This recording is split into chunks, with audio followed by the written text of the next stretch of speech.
The Book of Ezekiel, Chapter 1. A Vision of Living Beings. On July 31 of my 30th year, while I was with the Judean exiles beside the Kebar River in Babylon, the heavens were opened, and I saw visions of God. This happened during the 5th year of King Jehoiachin's captivity. The Lord gave this message to Ezekiel, son of Buzi, a priest, beside the Kebar River in the land of the Babylonians. And he felt the hand of the Lord take hold of him. As I looked, I saw a great storm coming from the north, driving before it a huge cloud that flashed with lightning and shone with brilliant light. There was fire inside the cloud, and in the middle of the fire glowed something like gleaming amber. From the center of the cloud came 4 living beings that looked human, except that each had 4 faces and 4 wings. Their legs were straight, and their feet had hooves like those of a calf, and shone like burnished bronze. Under each of their 4 wings I could see human hands. So each of the 4 beings had 4 faces and 4 wings. The wings of each living being touched the wings of the beings beside it. Each one moved straight forward in any direction without turning around. Each had a human face in the front, the face of a lion on the right side, the face of an ox on the left side, and the face of an eagle at the back.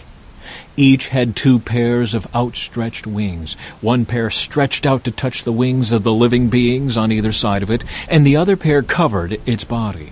They went in whatever direction the Spirit chose, and they moved straight forward in any direction without turning around. The living beings looked like bright coals of fire or brilliant torches, and lightning seemed to flash back and forth among them, and the living beings darted to and fro like flashes of lightning. As I looked at these beings, I saw 4 wheels touching the ground beside them, 1 wheel belonging to each. The wheels sparkled as if made of beryl. All 4 wheels looked alike and were made the same. Each wheel had a second wheel turning crosswise within it.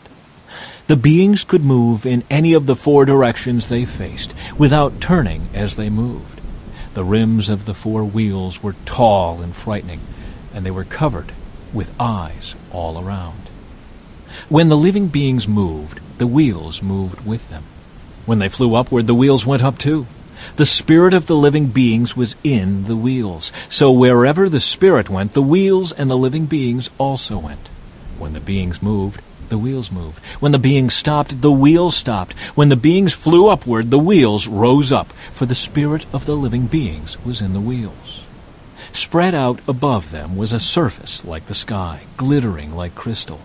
Beneath this surface, the wings of each living being stretched out to touch the other's wings, and each had 2 wings covering its body. As they flew, their wings sounded to me like waves crashing against the shore, or like the voice of the Almighty, or like the shouting of a mighty army. When they stopped, they let down their wings. As they stood with wings lowered, a voice spoke from beyond the crystal surface above them.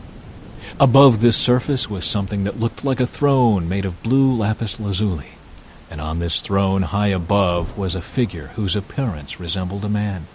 From what appeared to be his waist up, he looked like gleaming amber, flickering like a fire, and from his waist down he looked like a burning flame, shining with splendor. All around him was a glowing halo, like a rainbow shining in the clouds on a rainy day. This is what the glory of the Lord looked like to me. When I saw it, I fell face down on the ground, and I heard someone's voice speaking to me.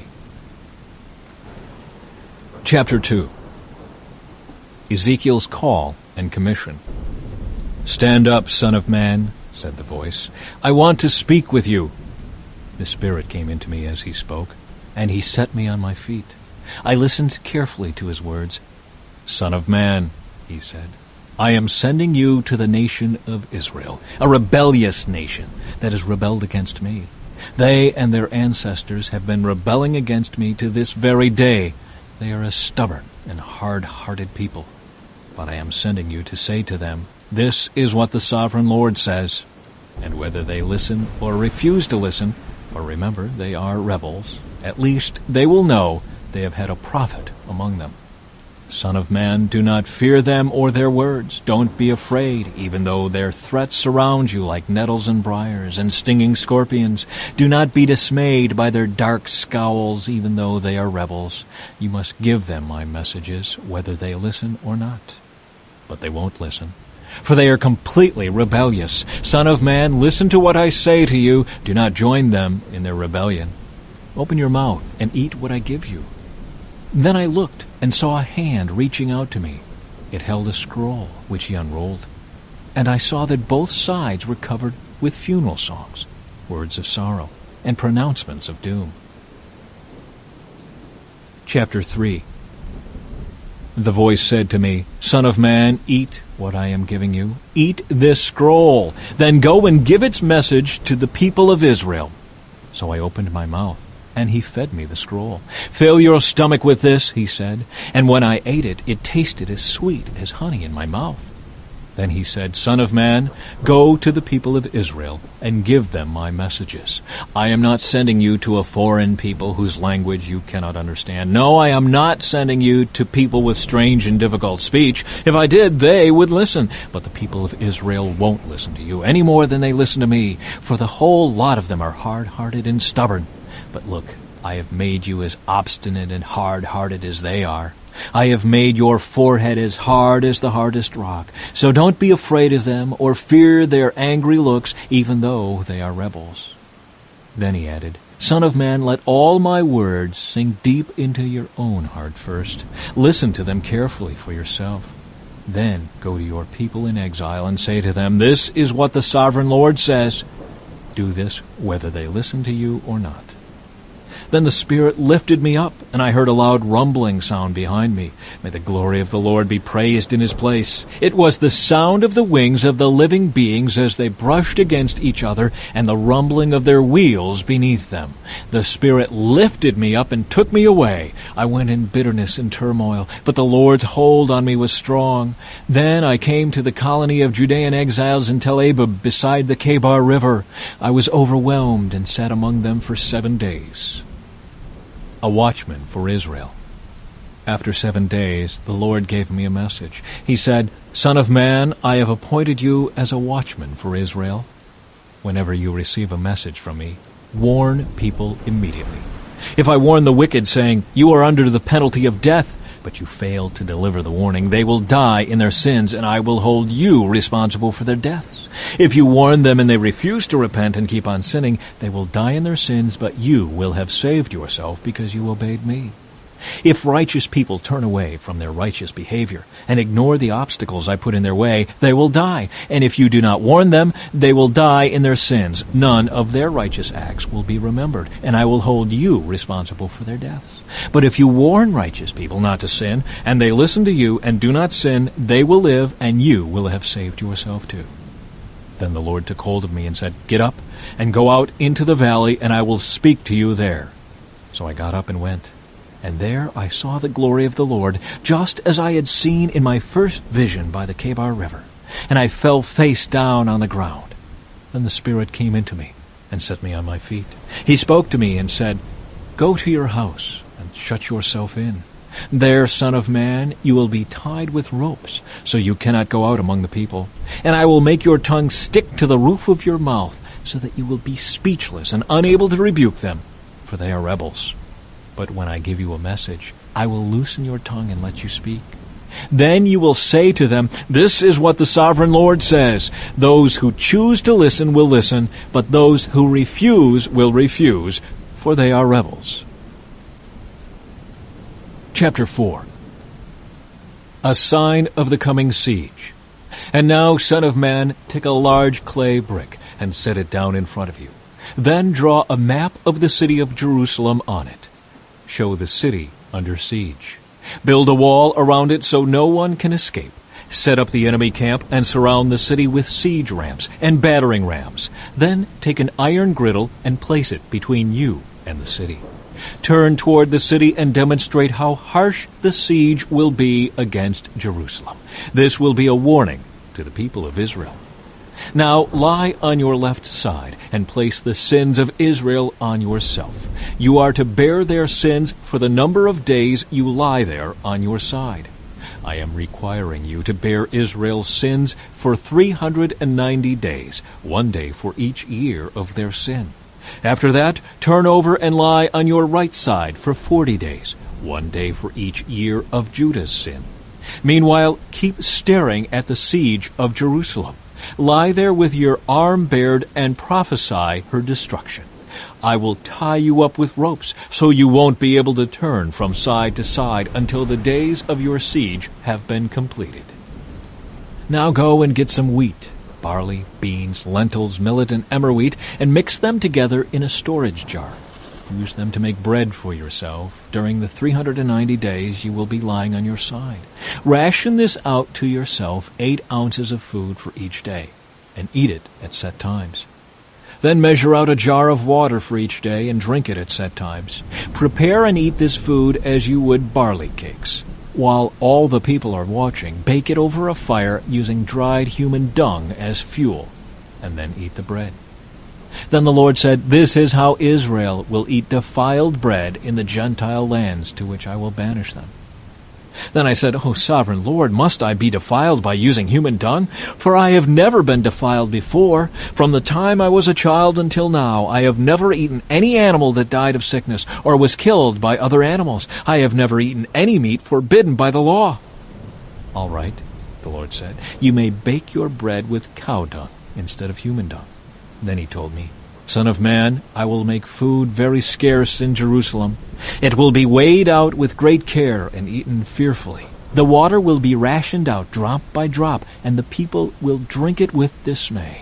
Lacking food and water, people will look at one another in terror, and they will waste away under their punishment." Chapter 5. A Sign of the Coming Judgment. Son of man, take a sharp sword and use it as a razor to shave your head and beard.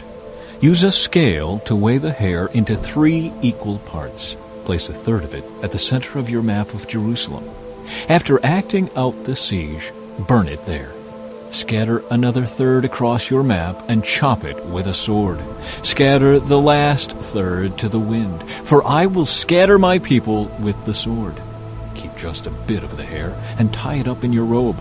Then take some of these hairs out and throw them into the fire, burning them up. A fire will then spread from this remnant and destroy all of Israel. This is what the sovereign Lord says. This is an illustration of what will happen to Jerusalem. I placed her at the center of the nations, but she has rebelled against my regulations and decrees and has been even more wicked than the surrounding nations. She has refused to obey the regulations and decrees I gave her to follow. Therefore, this is what the sovereign Lord says. You people have behaved worse than your neighbors and have refused to obey my decrees and regulations. You have not even lived up to the standards of the nations around you. Therefore, I myself, the sovereign Lord, am now your enemy. I will punish you publicly while all the nations watch. Because of your detestable idols, I will punish you like I have never punished anyone before or ever will again. Parents will eat their own children, and children will eat their parents. I will punish you and scatter to the winds the few who survive. As surely as I live, says the sovereign Lord, I will cut you off completely. I will show you no pity at all because you have defiled my temple with your vile images and detestable sins. A third of your people will die in the city from disease and famine. A third of them will be slaughtered by the enemy outside the city walls, and I will scatter a third to the winds, chasing them with my sword. Then at last my anger will be spent, and I will be satisfied. And when my fury against them has subsided, all Israel will know that I, the Lord, have spoken to them in my jealous anger. So I will turn you into a ruin, a mockery in the eyes of the surrounding nations and to all who pass by. You will become an object of mockery and taunting and horror. You will be a warning to all the nations around you. They will see what happens when the Lord punishes a nation in anger and rebukes it, says the Lord. I will shower you with the deadly arrows of famine to destroy you. The famine will become more and more severe until every crumb of food is gone. And along with the famine, wild animals will attack you and rob you of your children. Disease and war will stalk your land, and I will bring the sword of the enemy against you. I, the Lord, have spoken. Chapter 6. Judgment against Israel's mountains. Again, a message came to me from the Lord. Son of man, turn and face the mountains of Israel, and prophesy against them. Proclaim this message from the sovereign Lord against the mountains of Israel. This is what the sovereign Lord says to the mountains and hills and to the ravines and valleys. I am about to bring war upon you, and I will smash your pagan shrines. All your altars will be demolished, and your places of worship will be destroyed. I will kill your people in front of your idols. I will lay your corpses in front of your idols and scatter your bones around your altars. Wherever you live, there will be desolation, and I will destroy your pagan shrines. Your altars will be demolished, your idols will be smashed, your places of worship will be torn down, and all the religious objects you have made will be destroyed. The place will be littered with corpses, and you will know that I alone am the Lord. But I will let a few of my people escape destruction, and they will be scattered among the nations of the world. Then, when they are exiled among the nations, they will remember me. They will recognize how hurt I am by their unfaithful hearts and lustful eyes that long for their idols. Then at last they will hate themselves for all their detestable sins. They will know that I alone am the Lord, and that I was serious when I said I would bring this calamity on them. This is what the sovereign Lord says. Clap your hands in horror and stamp your feet. Cry out because of all the detestable sins the people of Israel have committed. Now they are going to die from war and famine and disease. Disease will strike down those who are far away in exile. War will destroy those who are nearby, and anyone who survives will be killed by famine. So at last I will spend my fury on them. They will know that I am the Lord when their dead lie scattered among their idols and altars, on every hill and mountain, and under every green tree and every great shade tree, the places where they offered sacrifices to their idols. I will crush them and make their cities desolate, from the wilderness in the south to Riblah in the north. Then they will know that I am the Lord. Chapter 7. The coming of the end. Then this message came to me from the Lord. Son of man, this is what the sovereign Lord says to Israel. The end is here. Wherever you look, east, west, north, or south, your land is finished. No hope remains, for I will unleash my anger against you. I will call you to account for all your detestable sins. I will turn my eyes away and show no pity. I will repay you for all your detestable sins. Then you will know that I am the Lord. This is what the sovereign Lord says. Disaster after disaster is coming your way. The end has come. It has finally arrived. Your final doom is waiting. O people of Israel, the day of your destruction is dawning.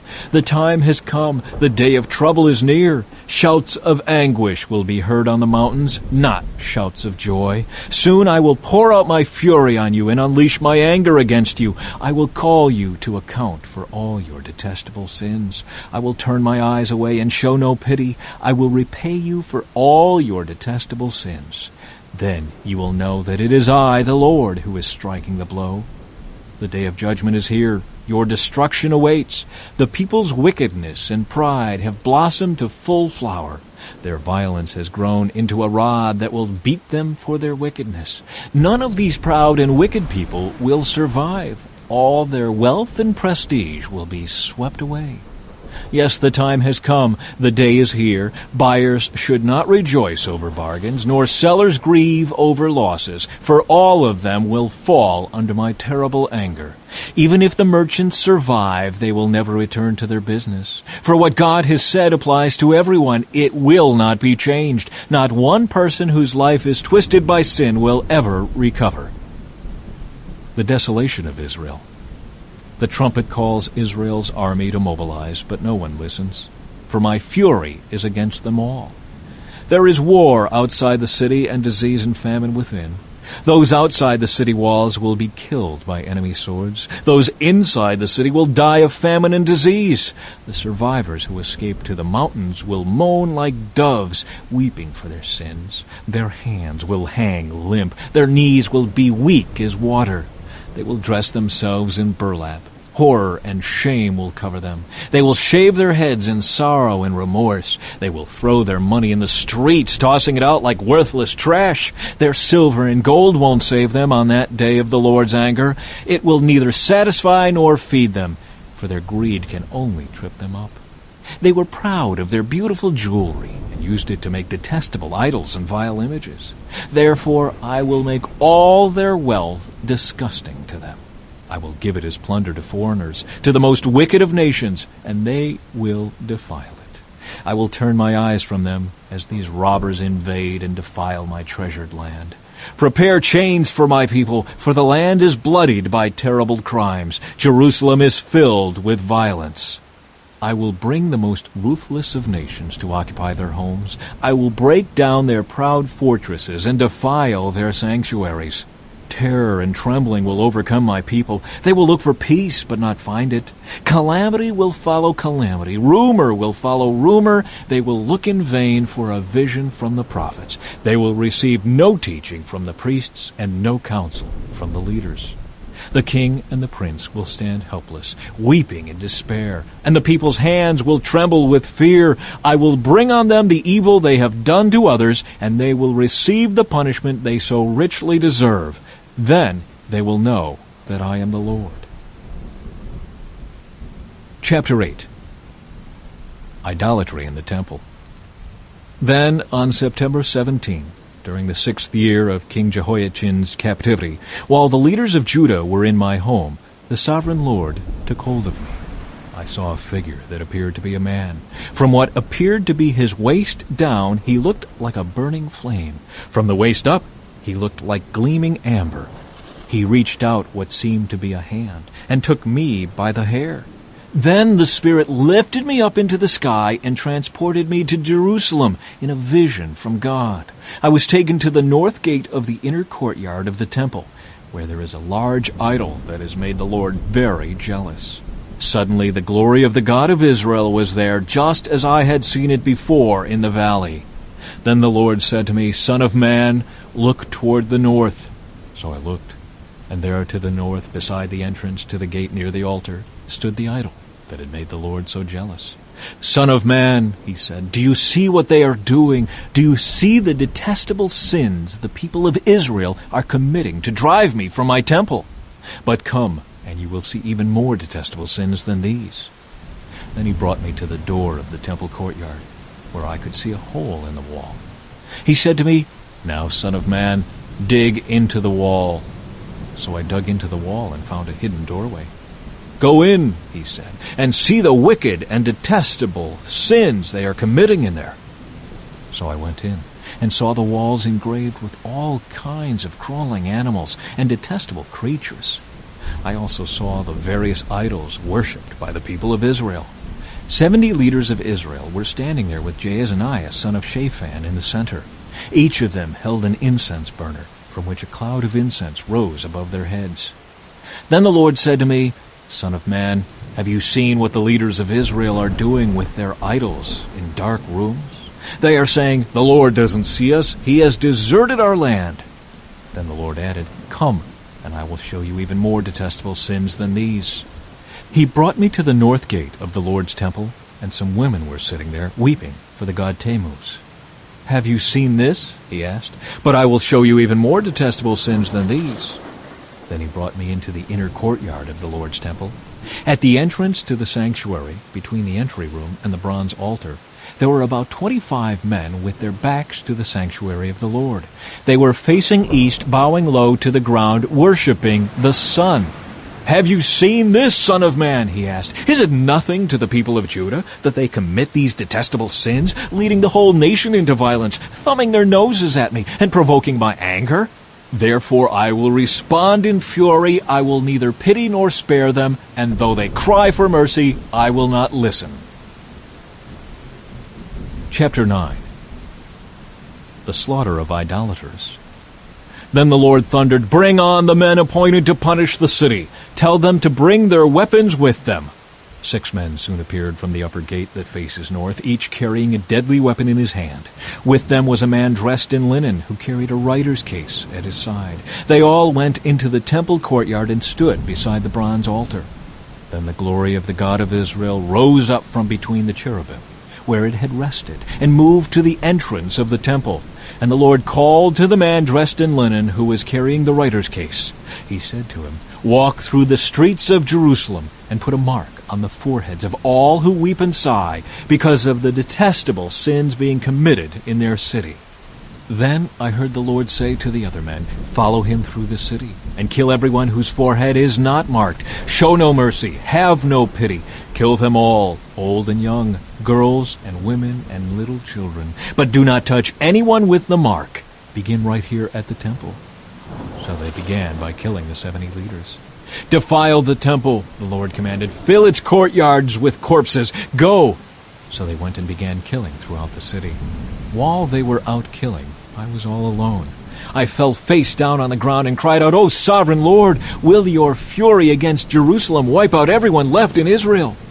Then he said to me, "The sins of the people of Israel and Judah are very, very great. The entire land is full of murder. The city is filled with injustice. They are saying, 'The Lord doesn't see it. The Lord has abandoned the land.'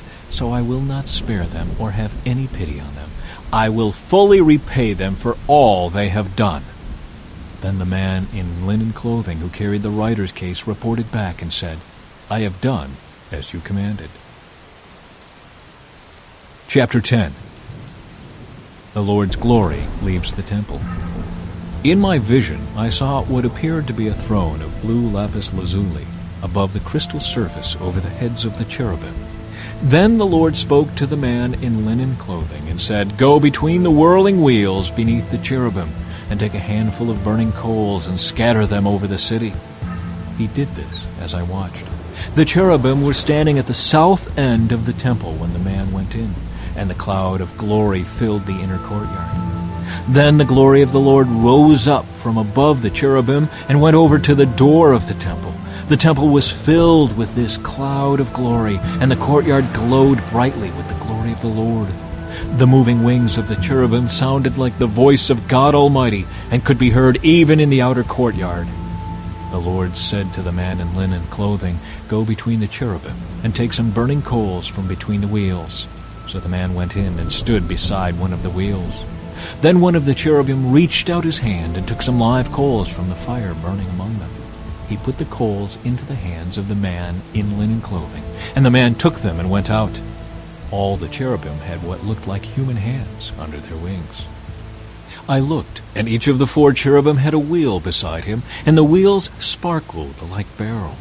All 4 wheels looked alike and were made the same. Each wheel had a second wheel turning crosswise within it. The cherubim could move in any of the 4 directions they faced without turning as they moved. They went straight in the direction they faced, never turning aside. Both the cherubim and the wheels were covered with eyes. The cherubim had eyes all over their bodies, including their hands, their backs, and their wings. I heard someone refer to the wheels as the whirling wheels. Each of the 4 cherubim had 4 faces. The first was the face of an ox. The second was a human face. The third was the face of a lion, and the fourth was the face of an eagle. Then the cherubim rose upward. These were the same living beings I had seen beside the Kebar River. When the cherubim moved, the wheels moved with them. When they lifted their wings to fly, the wheels stayed beside them. When the cherubim stopped, the wheels stopped. When they flew upward, the wheels rose up, for the spirit of the living beings was in the wheels. Then the glory of the Lord moved out from the door of the temple and hovered above the cherubim. And as I watched, the cherubim flew with their wheels to the east gate of the Lord's temple, and the glory of the God of Israel hovered above them. These were the same living beings I had seen beneath the God of Israel when I was by the Kebar River. I knew they were cherubim, for each had 4 faces and 4 wings and what looked like human hands under their wings. And their faces were just like the faces of the beings I had seen at the Kebar, and they traveled straight ahead, just as the others had. Chapter 11. Judgment on Israel's leaders. Then the Spirit lifted me and brought me to the east gateway of the Lord's temple, where I saw 25 prominent men of the city. Among them were Jaazaniah, son of Azar, and Pelatiah, son of Benaiah, who were leaders among the people. The Spirit said to me, Son of man, these are the men who are planning evil and giving wicked counsel in this city. They say to the people, Is it not a good time to build houses? This city is like an iron pot. We are safe inside it like meat in a pot. Therefore, Son of man, prophesy against them loudly and clearly.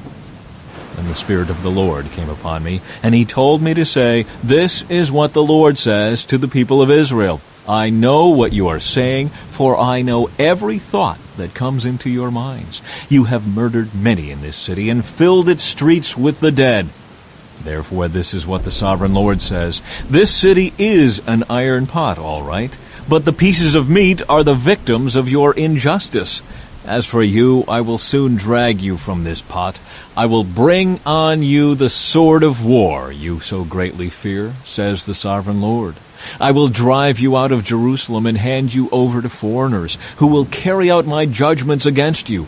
You will be slaughtered all the way to the borders of Israel. I will execute judgment on you, and you will know that I am the Lord. No, this city will not be an iron pot for you, and you will not be like meat safe inside it. I will judge you even to the borders of Israel, and you will know that I am the Lord. For you have refused to obey my decrees and regulations. Instead, you have copied the standards of the nations around you. While I was still prophesying, Pelatiah, son of Benaiah, suddenly died. Then I fell face down on the ground and cried out, O Sovereign Lord, are you going to kill everyone in Israel? Hope for exiled Israel. Then this message came to me from the Lord, Son of man, the people still left in Jerusalem are talking about you and your relatives and all the people of Israel who are in exile. They are saying, Those people are far away from the Lord, so now he has given their land to us. Therefore tell the exiles, This is what the Sovereign Lord says, Although I have scattered you in the countries of the world, I will be a sanctuary to you during your time in exile. I, the Sovereign Lord, will gather you back from the nations where you have been scattered, and I will give you the land of Israel once again. When the people return to their homeland, they will remove every trace of their vile images and detestable idols, and I will give them singleness of heart and put a new spirit within them. I will take away their stony, stubborn heart and give them a tender, responsive heart, so they will obey my decrees and regulations. Then they will truly be my people, and I will be their God. But as for those who long for vile images and detestable idols, I will repay them fully for their sins. I, the Sovereign Lord, have spoken. The Lord's glory leaves Jerusalem. Then the cherubim lifted their wings and rose into the air with their wheels beside them, and the glory of the God of Israel hovered above them. Then the glory of the Lord went up from the city and stopped above the mountain to the east. Afterward, the Spirit of God carried me back again to Babylonia, to the people in exile there. And so ended the vision of my visit to Jerusalem, and I told the exiles everything the Lord had shown me. Chapter 12. Signs of the Coming Exile. Again a message came to me from the Lord. Son of man, you live among rebels who have eyes but refuse to see. They have ears but refuse to hear, for they are a rebellious people. So now, Son of man, pretend you are being sent into exile. Pack the few items an exile could carry and leave your home to go somewhere else. Do this right in front of the people so they can see you. For perhaps they will pay attention to this, even though they are such rebels. Bring your baggage outside during the day so they can watch you. Then in the evening, as they are watching, leave your house, as captives do, when they begin a long march to distant lands. Dig a hole through the wall while they are watching, and go out through it. As they watch, lift your pack to your shoulders and walk away into the night. Cover your face so you cannot see the land you are leaving. For I have made you a sign for the people of Israel. So I did as I was told. In broad daylight, I brought my pack outside, filled with the things I might carry into exile. Then in the evening, while the people looked on, I dug through the wall with my hands and went out into the night with my pack on my shoulder. The next morning, this message came to me from the Lord. Son of man, these rebels, the people of Israel, have asked you what all this means. Say to them, This is what the sovereign Lord says. These actions contain a message for King Zedekiah in Jerusalem and for all the people of Israel. Explain that your actions are a sign to show what will soon happen to them, for they will be driven into exile as captives. Even Zedekiah will leave Jerusalem at night through a hole in the wall, taking only what he can carry with him. He will cover his face, and his eyes will not see the land he is leaving.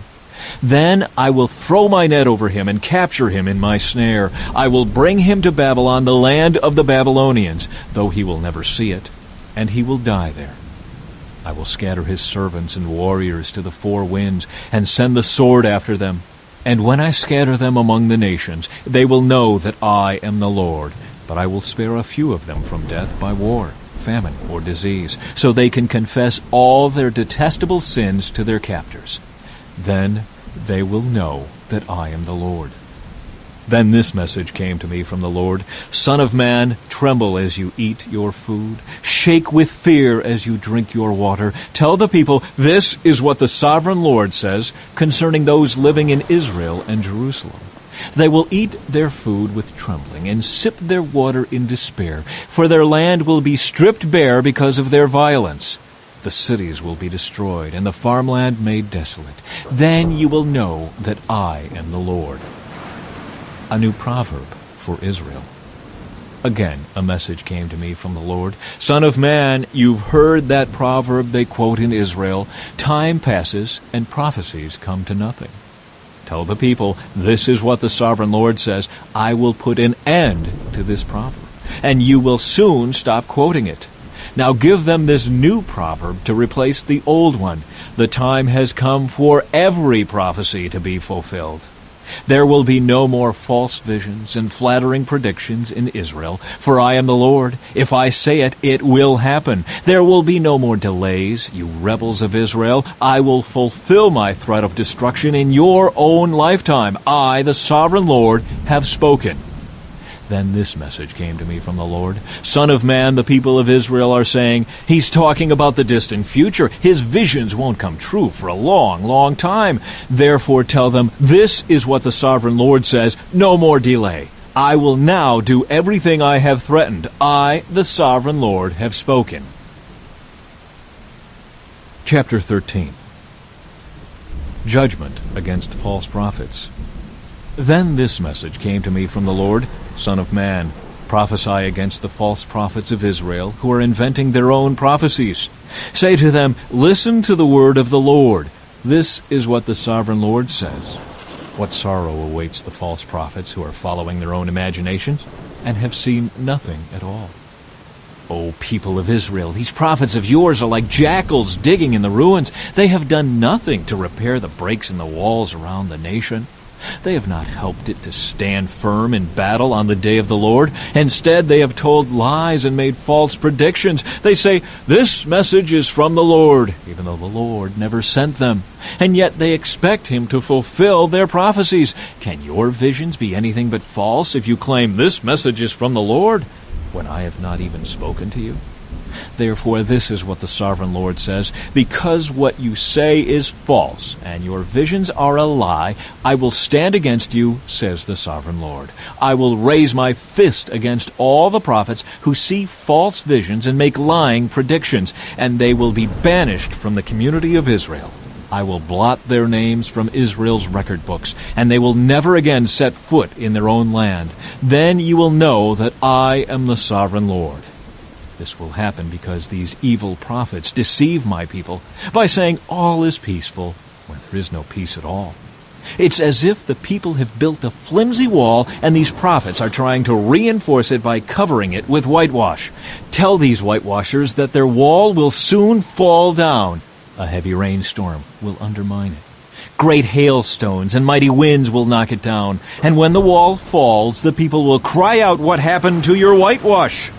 Therefore, this is what the sovereign Lord says. I will sweep away your whitewashed wall with a storm of indignation, with a great flood of anger, and with hailstones of fury. I will break down your wall right to its foundation, and when it falls, it will crush you.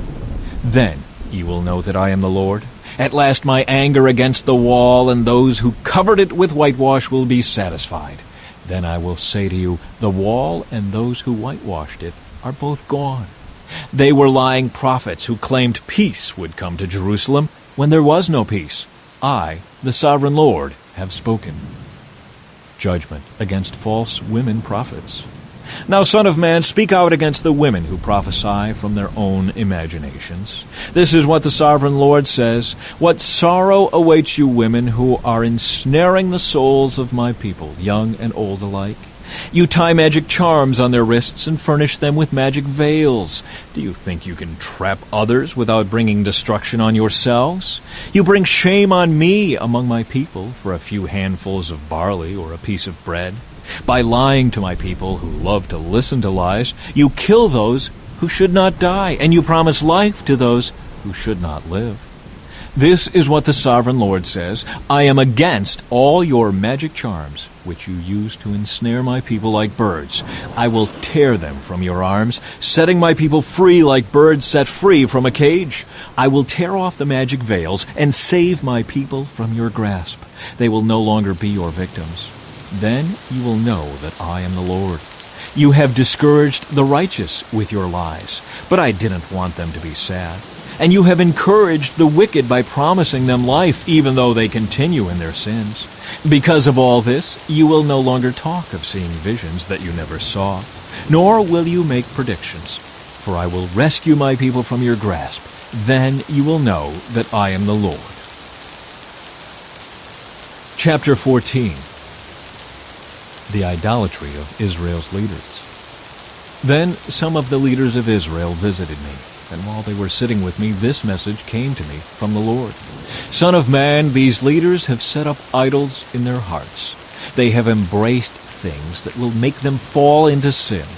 Why should I listen to their requests? Tell them, this is what the sovereign Lord says. The people of Israel have set up idols in their hearts and fallen into sin. And then they go to a prophet asking for a message. So I, the Lord, will give them the kind of answer their great idolatry deserves. I will do this to capture the minds and hearts of all my people who have turned from me to worship their detestable idols. Therefore tell the people of Israel, this is what the sovereign Lord says. Repent and turn away from your idols, and stop all your detestable sins. I, the Lord, will answer all those, both Israelites and foreigners, who reject me and set up idols in their hearts, and so fall into sin, and who then come to a prophet asking for my advice. I will turn against such people and make a terrible example of them, eliminating them from among my people. Then you will know that I am the Lord. And if a prophet is deceived into giving a message, it is because I, the Lord, have deceived that prophet. I will lift my fist against such prophets and cut them off from the community of Israel. False prophets and those who seek their guidance will all be punished for their sins. In this way, the people of Israel will learn not to stray from me, polluting themselves with sin. They will be my people, and I will be their God. I, the sovereign Lord, have spoken. The certainty of the Lord's judgment.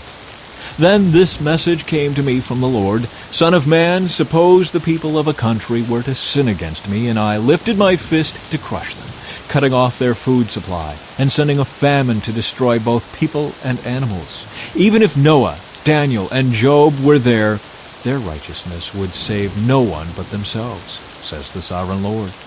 Or suppose I were to send wild animals to invade the country, kill the people, and make the land too desolate and dangerous to pass through. As surely as I live, says the sovereign Lord, even if those 3 men were there, they wouldn't be able to save their own sons or daughters. They alone would be saved, but the land would be made desolate. Or suppose I were to bring war against the land, and I sent enemy armies to destroy both people and animals. As surely as I live, says the sovereign Lord, even if those 3 men were there, they wouldn't be able to save their own sons or daughters. They alone would be saved. Or suppose I were to pour out my fury by sending an epidemic into the land, and the disease killed people and animals alike. As surely as I live, says the sovereign Lord, even if Noah, Daniel, and Job were there, they wouldn't be able to save their own sons or daughters. They alone would be saved by their righteousness. Now this is what the sovereign Lord says. How terrible it will be when all 4 of these dreadful punishments fall upon Jerusalem.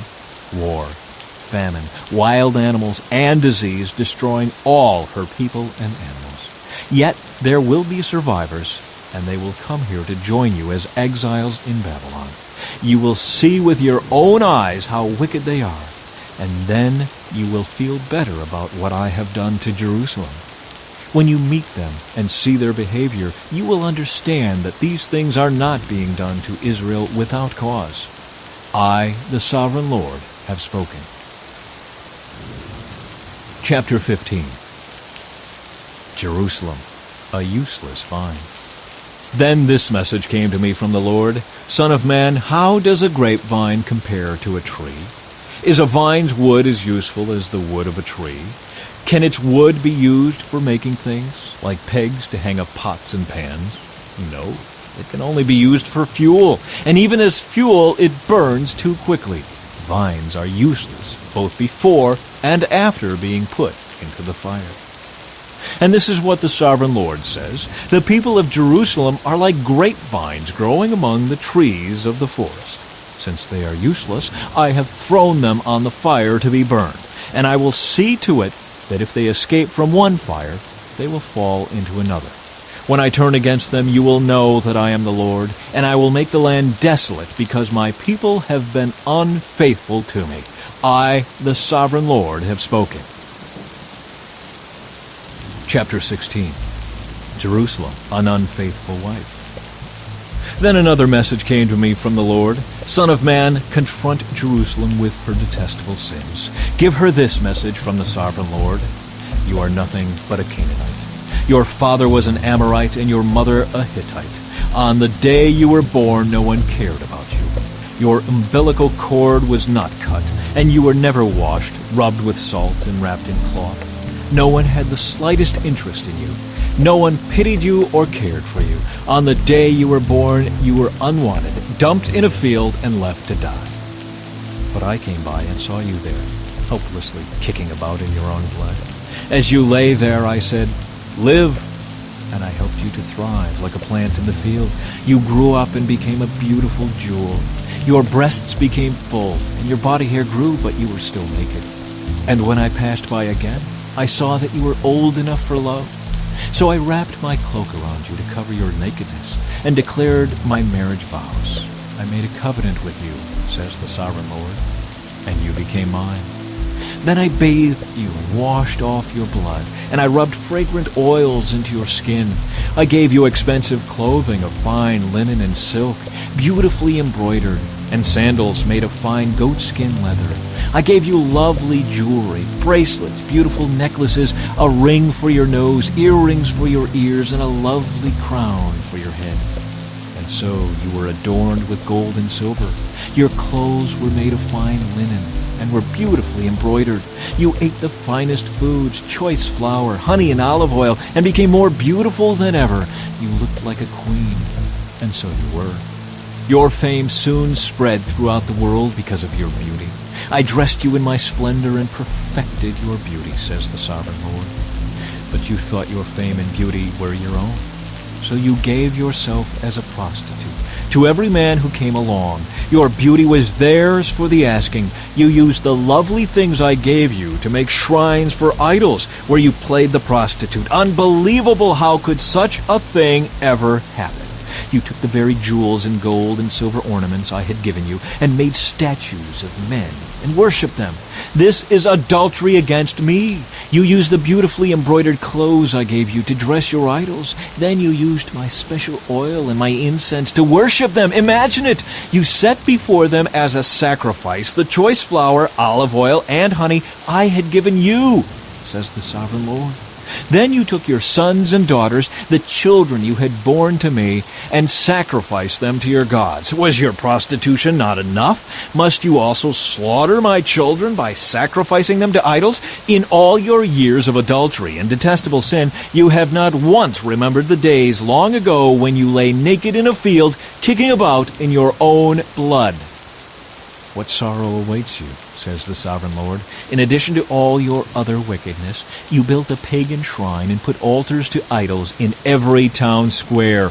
On every street corner you defiled your beauty, offering your body to every passerby in an endless stream of prostitution.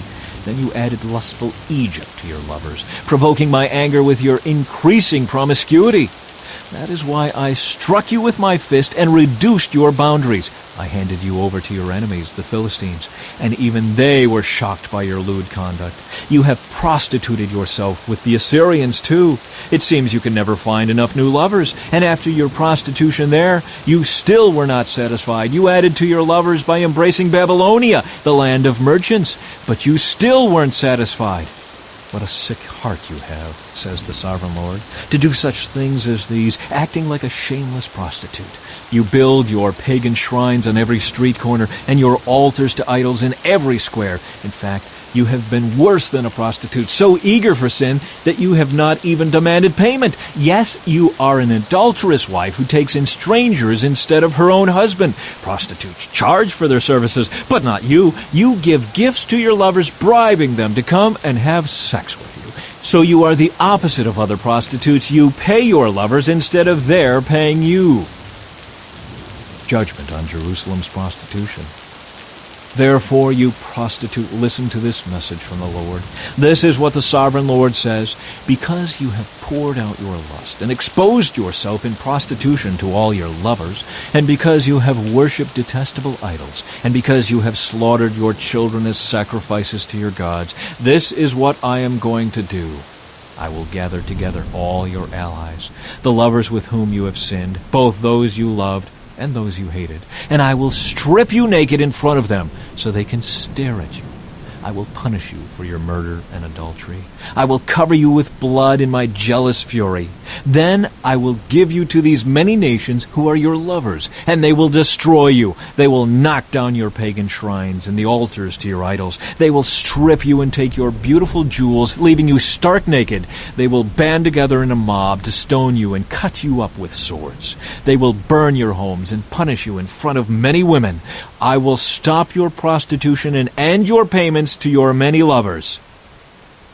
Then at last, my fury against you will be spent, and my jealous anger will subside.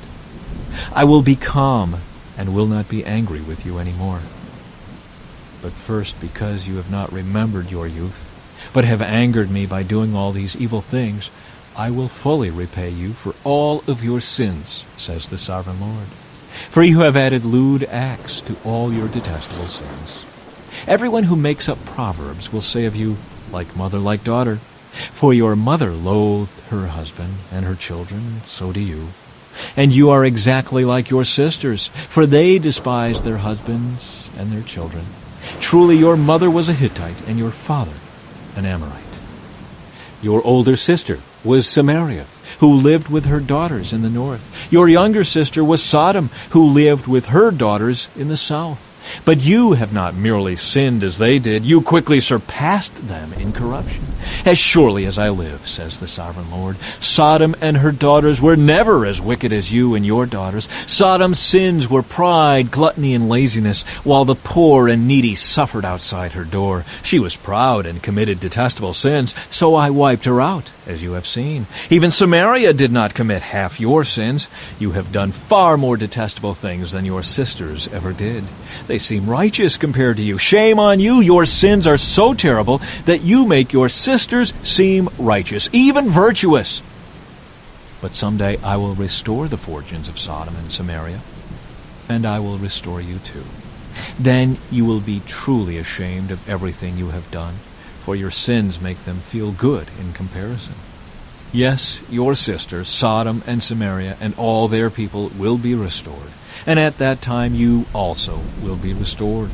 In your proud days you held Sodom in contempt, but now your greater wickedness has been exposed to all the world, and you are the one who is scorned by Edom and all her neighbors, and by Philistia. This is your punishment for all your lewdness and detestable sins, says the Lord. Now this is what the Sovereign Lord says, I will give you what you deserve, for you have taken your solemn vows lightly by breaking your covenant. Yet I will remember the covenant I made with you when you were young, and I will establish an everlasting covenant with you. Then you will remember with shame all the evil you have done. I will make your sisters, Samaria and Sodom, to be your daughters, even though they are not part of our covenant. And I will reaffirm my covenant with you, and you will know that I am the Lord.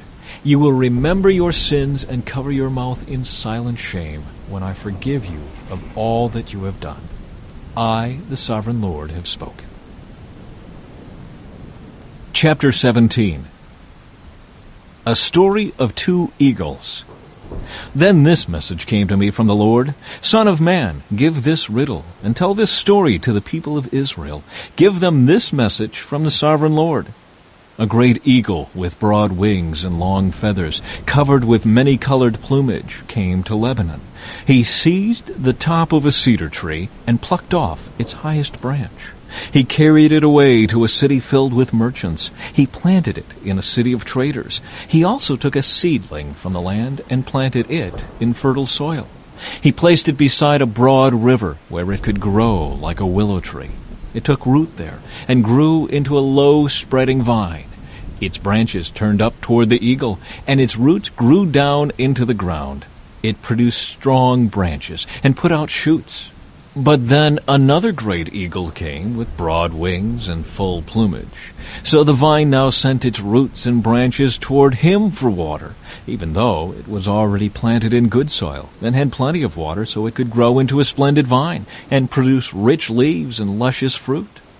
So now the Sovereign Lord asks, will this vine grow and prosper? No, I will pull it up, roots and all. I will cut off its fruit and let its leaves wither and die. I will pull it up easily without a strong arm or a large army. But when the vine is transplanted, will it thrive?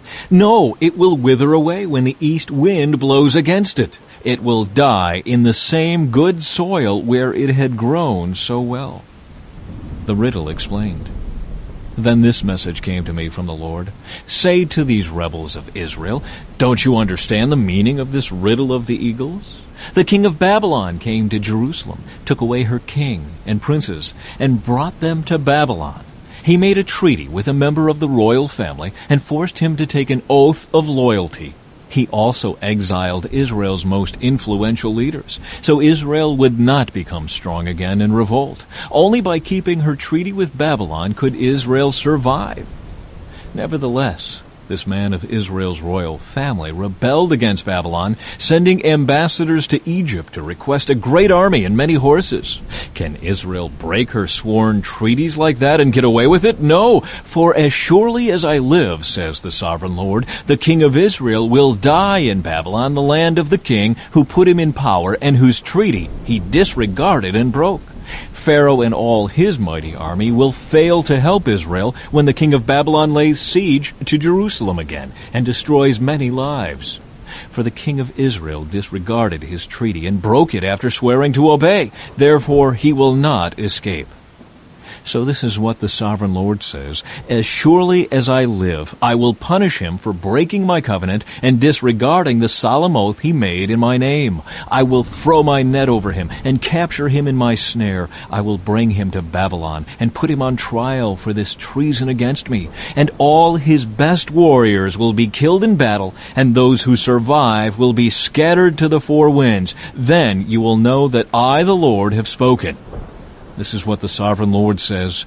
I will take a branch from the top of a tall cedar, and I will plant it on the top of Israel's highest mountain. It will become a majestic cedar, sending forth its branches and producing seed. Birds of every sort will nest in it, finding shelter in the shade of its branches. And all the trees will know that it is I, the Lord, who cuts the tall tree down and makes the short tree grow tall.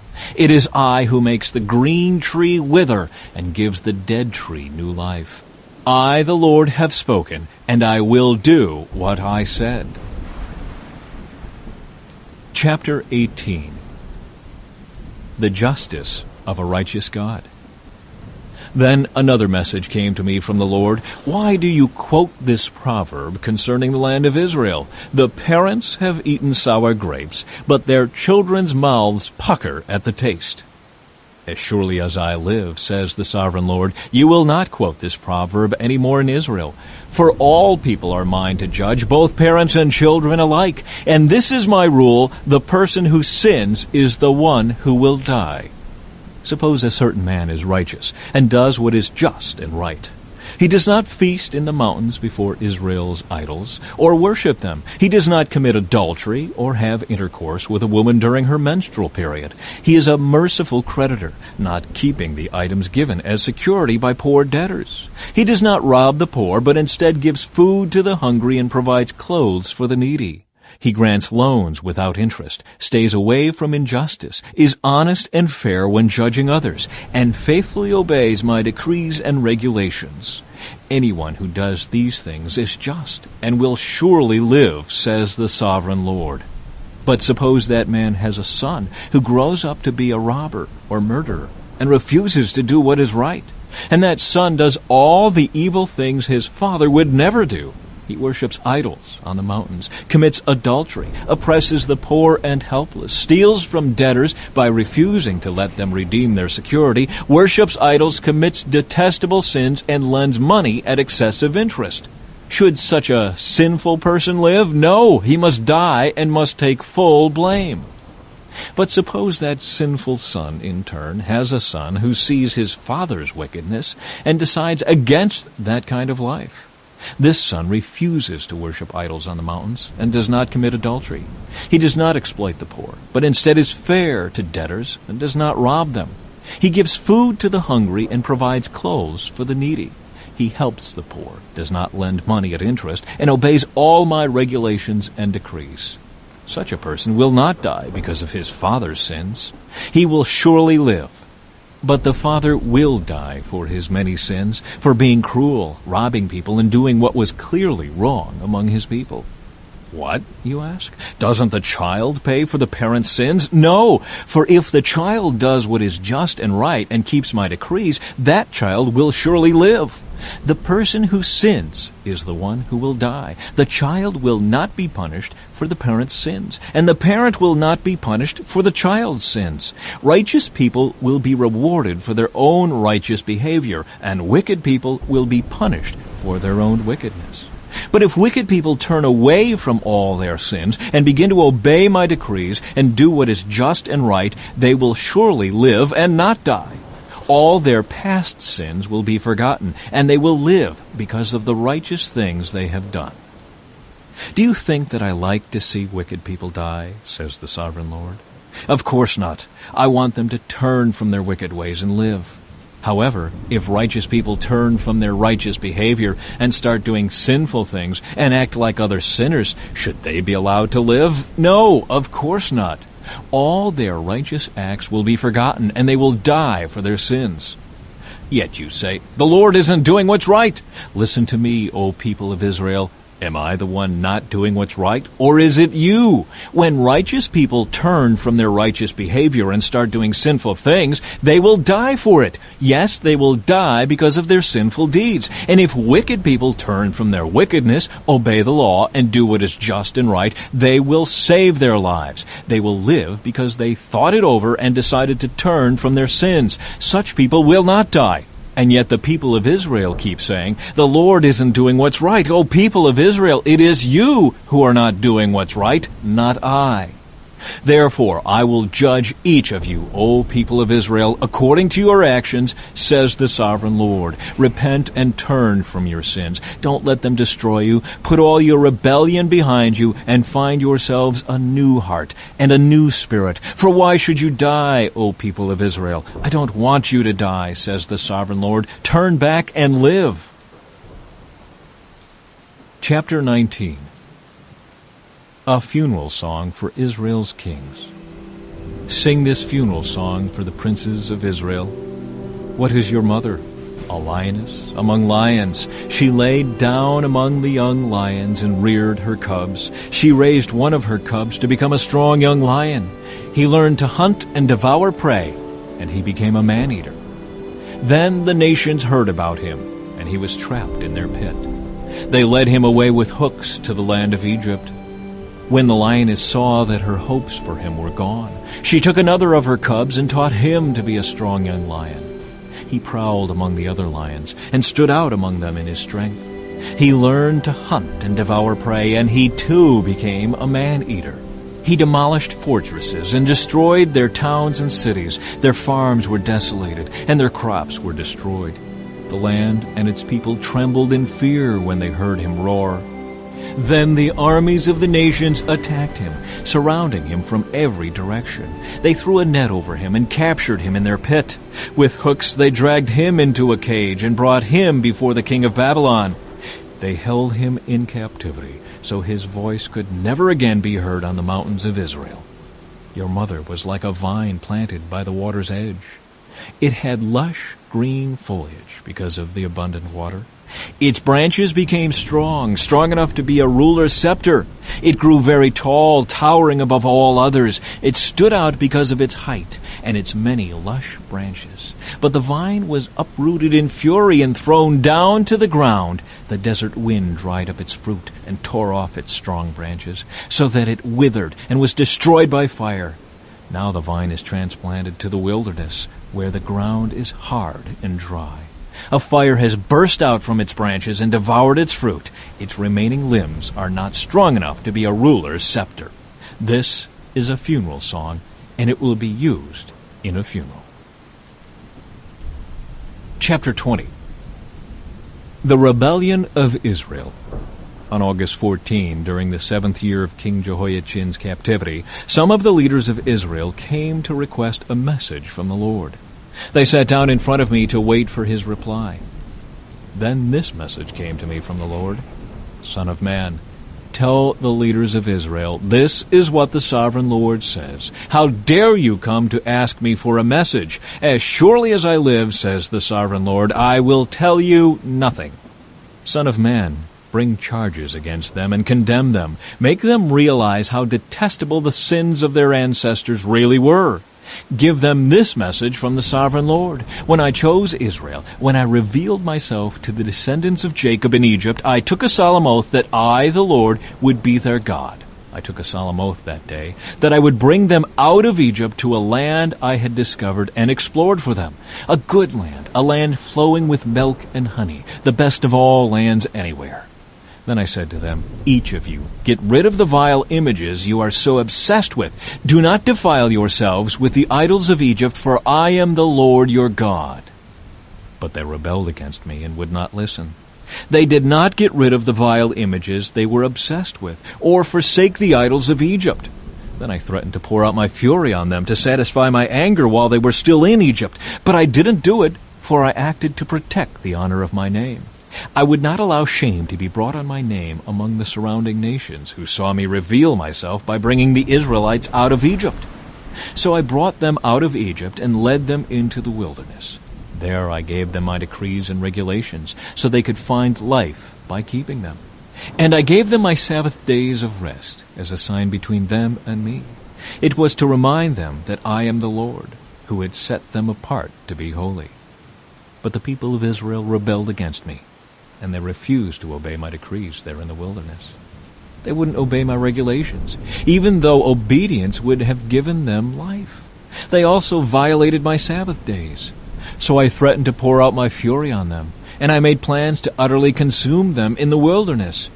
But again I held back, in order to protect the honor of my name before the nations who had seen my power in bringing Israel out of Egypt. But I took a solemn oath against them in the wilderness. I swore I would not bring them into the land I had given them, a land flowing with milk and honey, the most beautiful place on earth. For they had rejected my regulations, refused to follow my decrees, and violated my Sabbath days. Their hearts were given to their idols. Nevertheless, I took pity on them and held back from destroying them in the wilderness. Then I warned their children not to follow in their parents' footsteps, defiling themselves with their idols. I am the Lord your God, I told them. Follow my decrees, pay attention to my regulations, and keep my Sabbath days holy, for they are a sign to remind you that I am the Lord your God. But their children too rebelled against me. They refused to keep my decrees and follow my regulations, even though obedience would have given them life. And they also violated my Sabbath days. So again I threatened to pour out my fury on them in the wilderness. Nevertheless, I withdrew my judgment against them to protect the honor of my name before the nations that had seen my power in bringing them out of Egypt. But I took a solemn oath against them in the wilderness. I swore I would scatter them among all the nations, because they did not obey my regulations. They scorned my decrees by violating my Sabbath days and longing for the idols of their ancestors. I gave them over to worthless decrees and regulations that would not lead to life. I let them pollute themselves with the very gifts I had given them, and I allowed them to give their firstborn children as offerings to their gods, so I might devastate them and remind them that I alone am the Lord. Judgment and restoration. Therefore, Son of Man, give the people of Israel this message from the Sovereign Lord. Your ancestors continued to blaspheme and betray me. For when I brought them into the land I had promised them, they offered sacrifices on every high hill and under every green tree they saw. They roused my fury as they offered up sacrifices to their gods. They brought their perfumes and incense and poured out their liquid offerings to them. I said to them, "What is this high place where you are going?" This kind of pagan shrine has been called Bama, high place, ever since. Therefore give the people of Israel this message from the Sovereign Lord. Do you plan to pollute yourselves just as your ancestors did? Do you intend to keep prostituting yourselves by worshiping vile images? For when you offer gifts to them and give your little children to be burned as sacrifices, you continue to pollute yourselves with idols to this day. Should I allow you to ask for a message from me, O people of Israel? As surely as I live, says the Sovereign Lord, I will tell you nothing. You say, we want to be like the nations all around us who serve idols of wood and stone. But what you have in mind will never happen. As surely as I live, says the Sovereign Lord, I will rule over you with an iron fist in great anger and with awesome power. And in anger I will reach out with my strong hand and powerful arm, and I will bring you back from the lands where you are scattered. I will bring you into the wilderness of the nations, and there I will judge you face to face. I will judge you there just as I did your ancestors in the wilderness after bringing them out of Egypt, says the Sovereign Lord. I will examine you carefully and hold you to the terms of the covenant. I will purge you of all those who rebel and revolt against me. I will bring them out of the countries where they are in exile, but they will never enter the land of Israel. Then you will know that I am the Lord. As for you, O people of Israel, this is what the Sovereign Lord says. Go right ahead and worship your idols. But sooner or later you will obey me, and will stop bringing shame on my holy name by worshiping idols. For on my holy mountain, the great mountain of Israel, says the Sovereign Lord, the people of Israel will someday worship me, and I will accept them. There I will require that you bring me all your offerings and choice gifts and sacrifices. When I bring you home from exile, you will be like a pleasing sacrifice to me, and I will display my holiness through you as all the nations watch. Then, when I have brought you home to the land I promised with a solemn oath to give to your ancestors, you will know that I am the Lord. You will look back on all the ways you defiled yourselves, and will hate yourselves because of the evil you have done. You will know that I am the Lord, O people of Israel, when I have honored my name by treating you mercifully in spite of your wickedness. I, the Sovereign Lord, have spoken. Judgment against the Negev. Then this message came to me from the Lord. Son of man, turn and face the south, and speak out against it. Prophesy against the brushlands of the Negev. Tell the southern wilderness, this is what the Sovereign Lord says. Hear the word of the Lord. I will set you on fire, and every tree, both green and dry, will be burned. The terrible flames will not be quenched, and will scorch everything from south to north. And everyone in the world will see that I, the Lord, have set this fire. It will not be put out. Then I said, O Sovereign Lord, they are saying of me, he only talks in riddles. Chapter 21.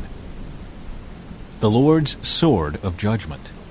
Then this message came to me from the Lord. Son of man, turn and face Jerusalem and prophesy against Israel and her sanctuaries.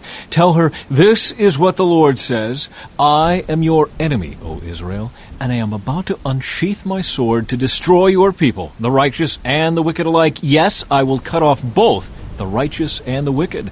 I will draw my sword against everyone in the land, from south to north. Everyone in the world will know that I am the Lord. My sword is in my hand, and it will not return to its sheath until its work is finished. Son of man, groan before the people, groan before them with bitter anguish and a broken heart. When they ask why you are groaning, tell them, I groan because of the terrifying news I have heard. When it comes true, the boldest heart will melt with fear. All strength will disappear. Every spirit will faint. Strong knees will become as weak as water. And the sovereign Lord says, it is coming. It's on its way. Then the Lord said to me, Son of man, give the people this message from the Lord. A sword is being sharpened and polished. It is sharpened for terrible slaughter and polished to flash like lightning. Now will you laugh? Those far stronger than you have fallen beneath its power. Yes, the sword is now being sharpened and polished. It is being prepared for the executioner. Son of man, cry out and wail. Pound your thighs in anguish. For that sword will slaughter my people and their leaders. Everyone will die. It will put them all to the test. What chance do they have, says the sovereign Lord? Son of man, prophesy to them and clap your hands. Then take the sword and brandish it twice, even 3 times, to symbolize the great massacre facing them on every side. Let their hearts melt with terror, for the sword glitters at every gate. It flashes like lightning and is polished for slaughter. O sword, slash to the right, then slash to the left. Wherever you will, wherever you want, I too will clap my hands, and I will satisfy my fury. I, the Lord, have spoken. Omens for Babylon's king. Then this message came to me from the Lord. Son of man, make a map and trace 2 routes on it for the sword of Babylon's king to follow. Put a signpost on the road that comes out of Babylon where the road forks into 2, one road going to Ammon and its capital Rabbah, and the other to Judah and fortified Jerusalem. The king of Babylon now stands at the fork, uncertain whether to attack Jerusalem or Rabbah. He calls his magicians to look for omens. They cast lots by shaking arrows from the quiver. They inspect the livers of animal sacrifices. The omen in his right hand says, Jerusalem. With battering rams his soldiers will go against the gates, shouting for the kill. They will put up siege towers and build ramps against the walls. The people of Jerusalem will think it is a false omen because of their treaty with the Babylonians. But the king of Babylon will remind the people of their rebellion. Then he will attack and capture them. Therefore, this is what the sovereign Lord says. Again and again you remind me of your sin and your guilt. You don't even try to hide it. In everything you do, your sins are obvious for all to see. So now the time of your punishment has come. O you corrupt and wicked prince of Israel, your final day of reckoning is here. This is what the sovereign Lord says. Take off your jeweled crown, for the old order changes. Now the lowly will be exalted, and the mighty will be brought down. Destruction, destruction! I will surely destroy the kingdom, and it will not be restored until the one appears who has the right to judge it. Then I will hand it over to him. A message for the Ammonites. And now, Son of man, prophesy concerning the Ammonites and their mockery.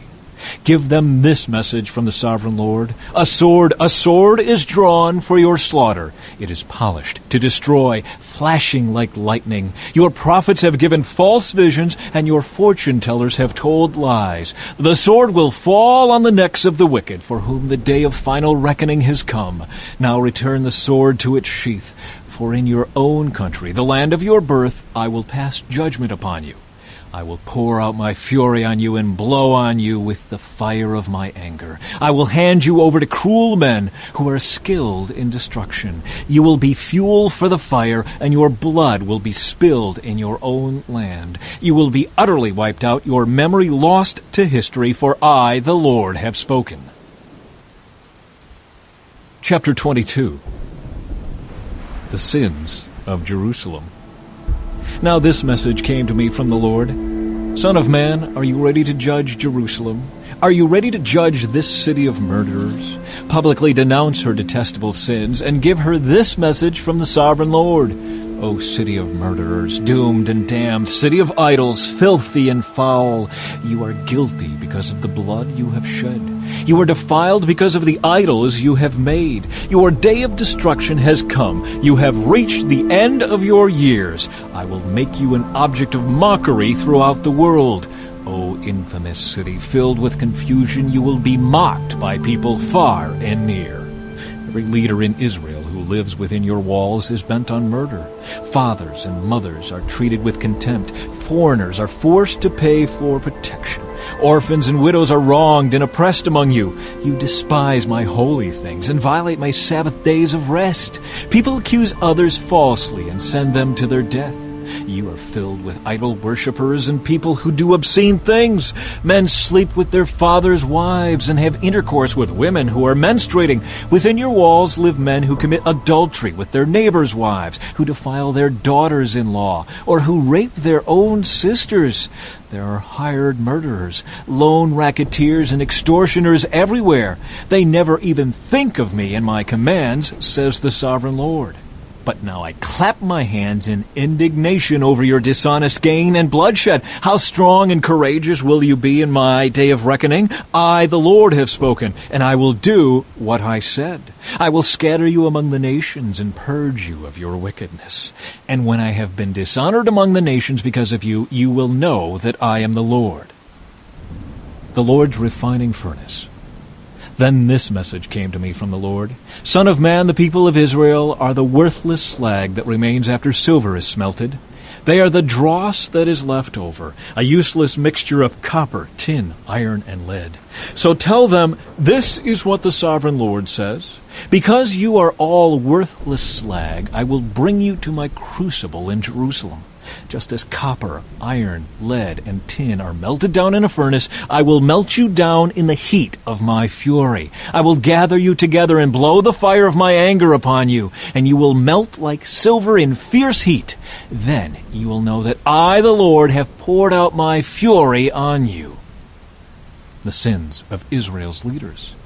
Again a message came to me from the Lord. Son of man, give the people of Israel this message. In the day of my indignation you will be like a polluted land, a land without rain. Your princes plot conspiracies just as lions stalk their prey. They devour innocent people, seizing treasures and extorting wealth.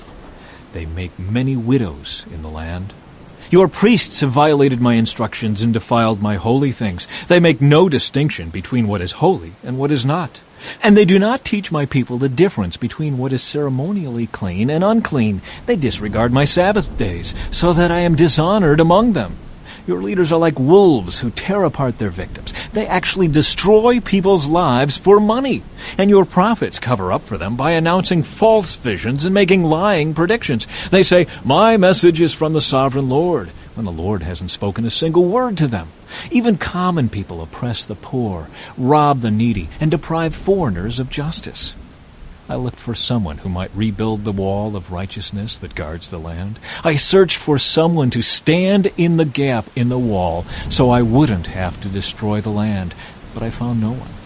So now I will pour out my fury on them, consuming them with the fire of my anger. I will heap on their heads the full penalty for all their sins. I, the sovereign Lord, have spoken.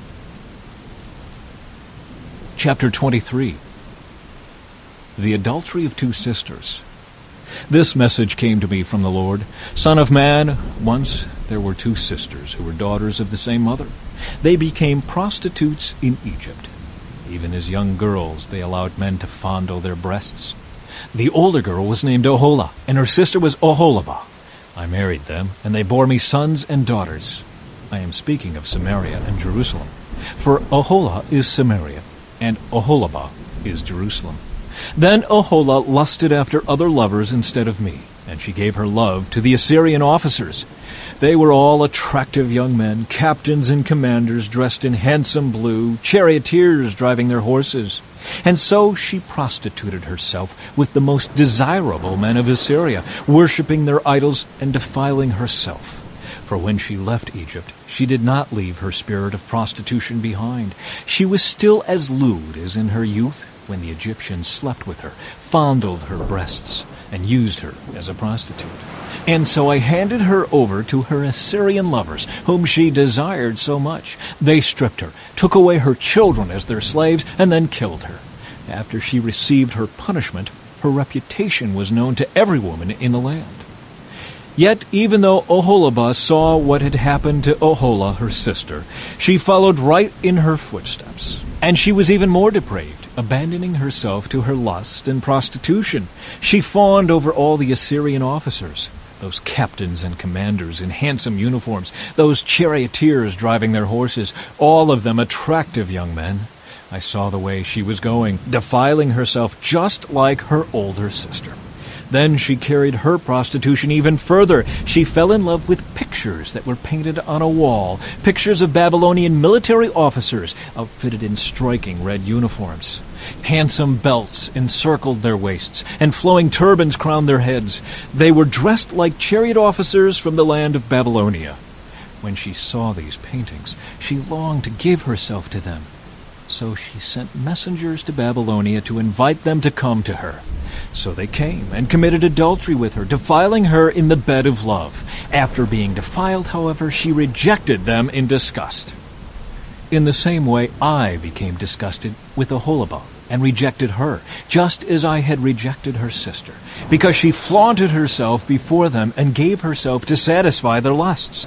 Yet she turned to even greater prostitution, remembering her youth when she was a prostitute in Egypt. She lusted after lovers with genitals as large as a donkey's and emissions like those of a horse. And so, Oholibah, you relived your former days as a young girl in Egypt, when you first allowed your breasts to be fondled. The Lord's judgment of Oholibah. Therefore, Oholibah, this is what the sovereign Lord says: I will send your lovers against you from every direction, those very nations from which you turned away in disgust. For the Babylonians will come with all the Chaldeans from Pekod and Shoa and Koa, and all the Assyrians will come with them, handsome young captains, commanders, chariot officers, and other high-ranking officers, all riding their horses. They will all come against you from the north, with chariots, wagons, and a great army prepared for attack. They will take up positions on every side, surrounding you with men armed with shields and helmets, and I will hand you over to them for punishment, so they can do with you as they please. I will turn my jealous anger against you, and they will deal harshly with you. They will cut off your nose and ears, and any survivors will then be slaughtered by the sword. Your children will be taken away as captives, and everything that is left will be burned. They will strip you of your beautiful clothes and jewels. In this way, I will put a stop to the lewdness and prostitution you brought from Egypt. You will never again cast longing eyes on those things or fondly remember your time in Egypt. For this is what the sovereign Lord says: I will surely hand you over to your enemies, to those you loathe, those you rejected. They will treat you with hatred and rob you of all you own, leaving you stark naked. The shame of your prostitution will be exposed to all the world. You brought all this on yourself by prostituting yourself to other nations, defiling yourself with all their idols. Because you have followed in your sister's footsteps, I will force you to drink the same cup of terror she drank. Yes, this is what the sovereign Lord says: you will drink from your sister's cup of terror, a cup that is large and deep. It is filled to the brim with scorn and derision. Drunkenness and anguish will fill you, for your cup is filled to the brim with distress and desolation, the same cup your sister Samaria drank. You will drain that cup of terror to the very bottom. Then you will smash it to pieces and beat your breast in anguish. I, the sovereign Lord, have spoken. And because you have forgotten me and turned your back on me, this is what the sovereign Lord says: you must bear the consequences of all your lewdness and prostitution. The Lord's judgment on both sisters. The Lord said to me, Son of man, you must accuse Oholah and Oholibah of all their detestable sins. They have committed both adultery and murder. adultery by worshiping idols, and murder by burning as sacrifices the children they bore to me. Furthermore, they have defiled my temple and violated my Sabbath day. On the very day that they sacrificed their children to their idols, they boldly came into my temple to worship. They came in and defiled my house. You sisters sent messengers to distant lands to get men. Then, when they arrived, you bathed yourselves, painted your eyelids, and put on your finest jewels for them. You sat with them on a beautifully embroidered couch and put my incense and my special oil on a table that was spread before you. From your room came the sound of many men carousing. They were lustful men and drunkards from the wilderness, who put bracelets on your wrists and beautiful crowns on your heads. Then I said, if they really want to have sex with old, worn-out prostitutes like these, let them. And that is what they did. They had sex with Aholah and Aholibah, these shameless prostitutes. But righteous people will judge these sister cities for what they really are, adulterers and murderers. Now this is what the Sovereign Lord says. Bring an army against them and hand them over to be terrorized and plundered. For their enemies will stone them and kill them with swords. They will butcher their sons and daughters and burn their homes. In this way, I will put an end to lewdness and idolatry in the land, and my judgment will be a warning to others not to follow their wicked example. You will be fully repaid for all your prostitution, your worship of idols. Yes, you will suffer the full penalty. Then you will know that I am the Sovereign Lord. Chapter 24. The Sign of the Cooking Pot. On January 15, during the 9th year of King Jehoiachin's captivity, this message came to me from the Lord. Son of man, write down today's date, because on this very day the king of Babylon is beginning his attack against Jerusalem. Then give these rebels an illustration with this message from the Sovereign Lord. Put a pot on the fire and pour in some water. Fill it with choice pieces of meat, the rump and the shoulder, and all the most tender cuts. Use only the best sheep from the flock, and heap fuel on the fire beneath the pot. Bring the pot to a boil, and cook the bones along with the meat. Now this is what the Sovereign Lord says. What sorrow awaits Jerusalem, the city of murderers. She is a cooking pot whose corruption can't be cleaned out. Take the meat out in random order, for no piece is better than another. For the blood of her murderers is splashed on the rocks. It isn't even spilled on the ground where the dust could cover it. So I will splash her blood on a rock for all to see, an expression of my anger and vengeance against her. This is what the Sovereign Lord says. What sorrow awaits Jerusalem, the city of murderers. I myself will pile up the fuel beneath her. Yes, heap on the wood. Let the fire roar to make the pot boil. Cook the meat with many spices, and afterward burn the bones. Now set the empty pot on the coals. Heat it red hot. Burn away the filth and corruption. But it's hopeless. The corruption can't be cleaned out. So throw it into the fire. Your impurity is your lewdness and the corruption of your idolatry. I tried to cleanse you, but you refused. So now you will remain in your filth until my fury against you has been satisfied. I, the Lord, have spoken. The time has come, and I won't hold back. I will not change my mind, and I will have no pity on you. You will be judged on the basis of all your wicked actions, says the Sovereign Lord. The death of Ezekiel's wife. Then this message came to me from the Lord. Son of man, with one blow I will take away your dearest treasure, and you must not show any sorrow at her death. Do not weep. Let there be no tears. Groan silently, but let there be no wailing at her grave. Do not uncover your head or take off your sandals. Do not perform the usual rituals of mourning or accept any food brought to you by consoling friends. So I proclaimed this to the people the next morning, and in the evening my wife died. The next morning I did everything I had been told to do. Then the people asked, "What does all this mean? What are you trying to tell us?" So I said to them, "A message came to me from the Lord, and I was told to give this message to the people of Israel. This is what the Sovereign Lord says. I will defile my temple, the source of your security and pride, the place your heart delights in. Your sons and daughters, whom you left behind in Judea, will be slaughtered by the sword. Then you will do as Ezekiel has done. You will not mourn in public or console yourselves by eating the food brought by friends. Your heads will remain covered, and your sandals will not be taken off. You will not mourn or weep, but you will waste away because of your sins. You will mourn privately for all the evil you have done. Ezekiel is an example for you.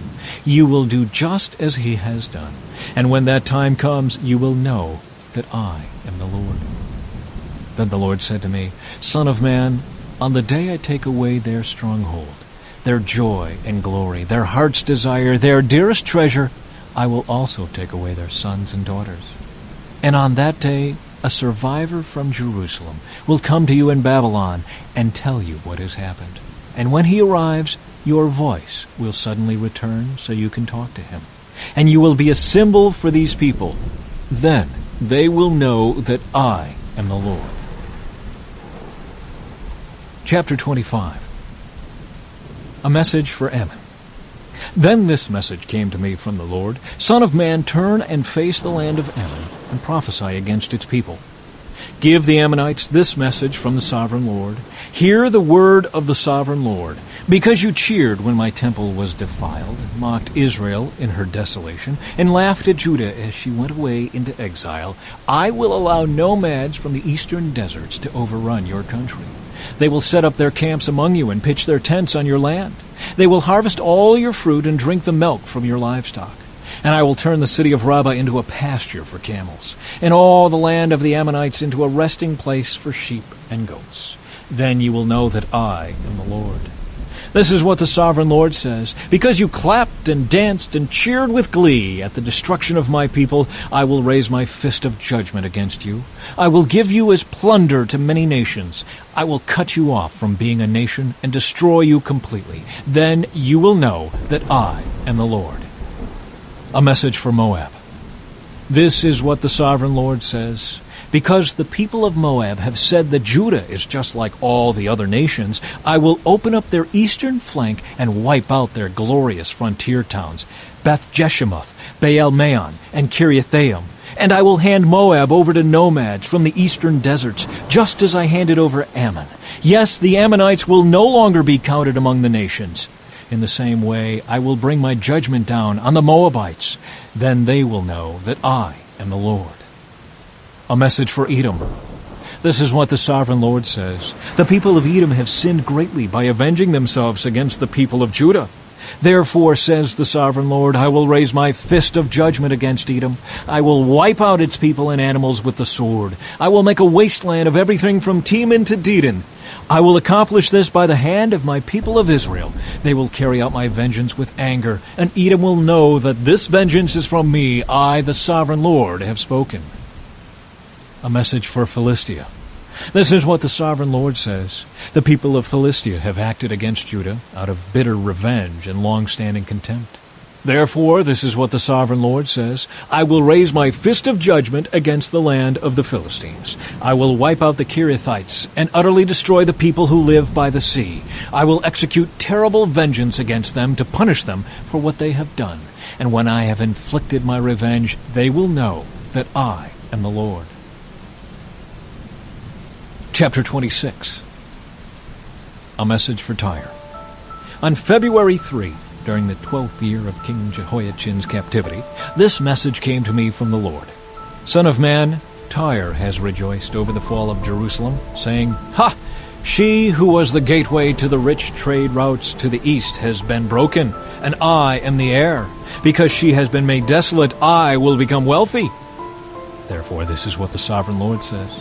I am your enemy, O Tyre, and I will bring many nations against you, like the waves of the sea crashing against your shoreline. They will destroy the walls of Tyre and tear down its towers. I will scrape away its soil and make it a bare rock. It will be just a rock in the sea, a place for fishermen to spread their nets. For I have spoken, says the sovereign Lord. Tyre will become the prey of many nations, and its mainland villages will be destroyed by the sword. Then they will know that I am the Lord. This is what the sovereign Lord says. From the north I will bring King Nebuchadnezzar of Babylon against Tyre. He is king of kings and brings his horses, chariots, charioteers, and great army. First, he will destroy your mainland villages. Then he will attack you by building a siege wall, constructing a ramp, and raising a roof of shields against you. He will pound your walls with battering rams and demolish your towers with sledgehammers. The hooves of his horses will choke the city with dust, and the noise of the charioteers and chariot wheels will shake your walls as they storm through your broken gates. His horsemen will trample through every street in the city. They will butcher your people, and your strong pillars will topple. They will plunder all your riches and merchandise and break down your walls. They will destroy your lovely homes and dump your stones and timbers and even your dust into the sea. I will stop the music of your songs. No more will the sound of harps be heard among your people. I will make your island a bare rock, a place for fishermen to spread their nets. You will never be rebuilt, for I, the Lord, have spoken. Yes, the sovereign Lord has spoken. The effect of Tyre's destruction. This is what the sovereign Lord says to Tyre. The whole coastline will tremble at the sound of your fall, as the screams of the wounded echo in the continuing slaughter. All the seaport rulers will step down from their thrones and take off their royal robes and beautiful clothing. They will sit on the ground trembling with horror at your destruction. Then they will wail for you, singing this funeral song. O famous island city, once ruler of the sea, how you have been destroyed. Your people with their naval power once spread fear around the world. Now the coastlands tremble at your fall. The islands are dismayed as you disappear. This is what the sovereign Lord says. I will make Tyre an uninhabited ruin, like many others. I will bury you beneath the terrible waves of enemy attack.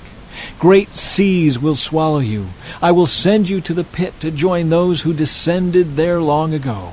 Your city will lie in ruins, buried beneath the earth, like those in the pit who have entered the world of the dead. You will have no place of respect here in the land of the living. I will bring you to a terrible end, and you will exist no more. You will be looked for, but you will never again be found. I, the sovereign Lord, have spoken. Chapter 27. The end of Tyre's glory. Then this message came to me from the Lord. Son of man, sing a funeral song for Tyre, that mighty gateway to the sea, the trading center of the world. Give Tyre this message from the sovereign Lord. You boasted, O Tyre, my beauty is perfect. You extended your boundaries into the sea. Your builders made your beauty perfect. You were like a great ship built of the finest cypress from Shinar. They took a cedar from Lebanon to make a mast for you. They carved your oars from the oaks of Bashan. Your deck of pine from the coasts of Cyprus was inlaid with ivory. Your sails were made of Egypt's finest linen, and they flew as a banner above you. You stood beneath blue and purple awnings made bright with dyes from the coasts of Elisha. Your oarsmen came from Sidon and Arvad.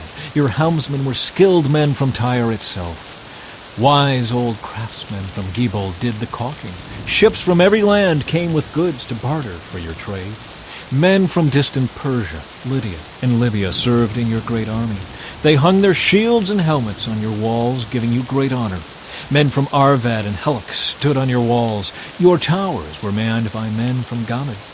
Their shields hung on your walls, completing your beauty. Tarshish sent merchants to buy your wares in exchange for silver, iron, tin, and lead. Merchants from Greece, Tubal, and Meshech brought slaves and articles of bronze to trade with you. From Togarmah came riding horses, chariot horses, and mules, all in exchange for your goods. Merchants came to you from Dedan.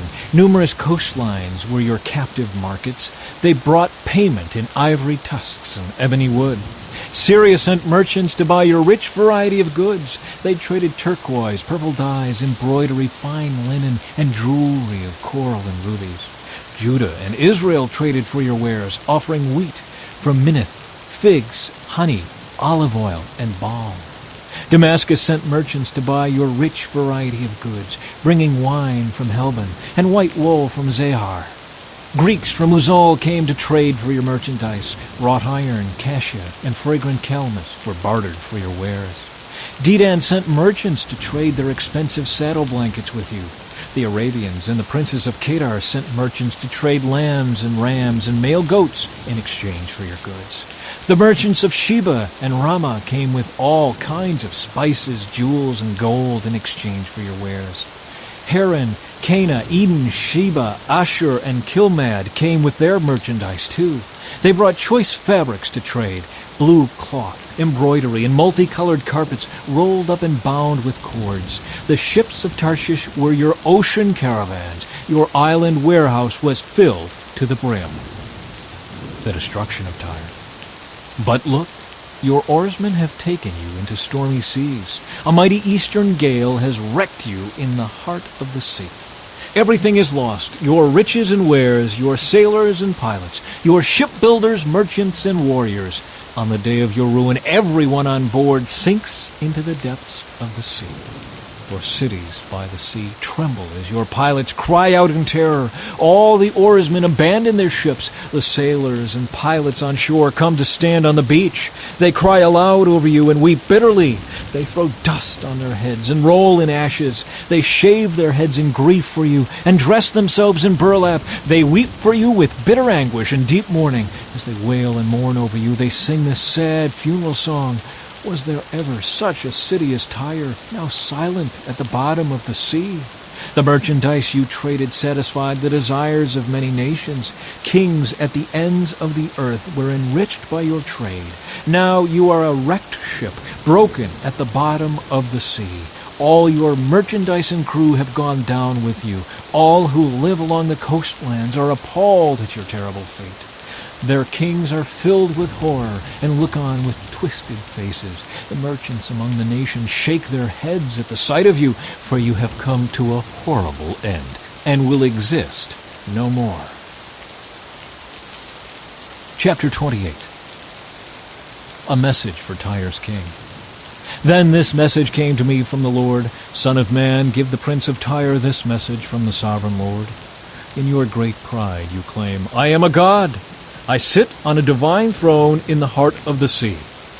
But you are only a man and not a god, though you boast that you are a god.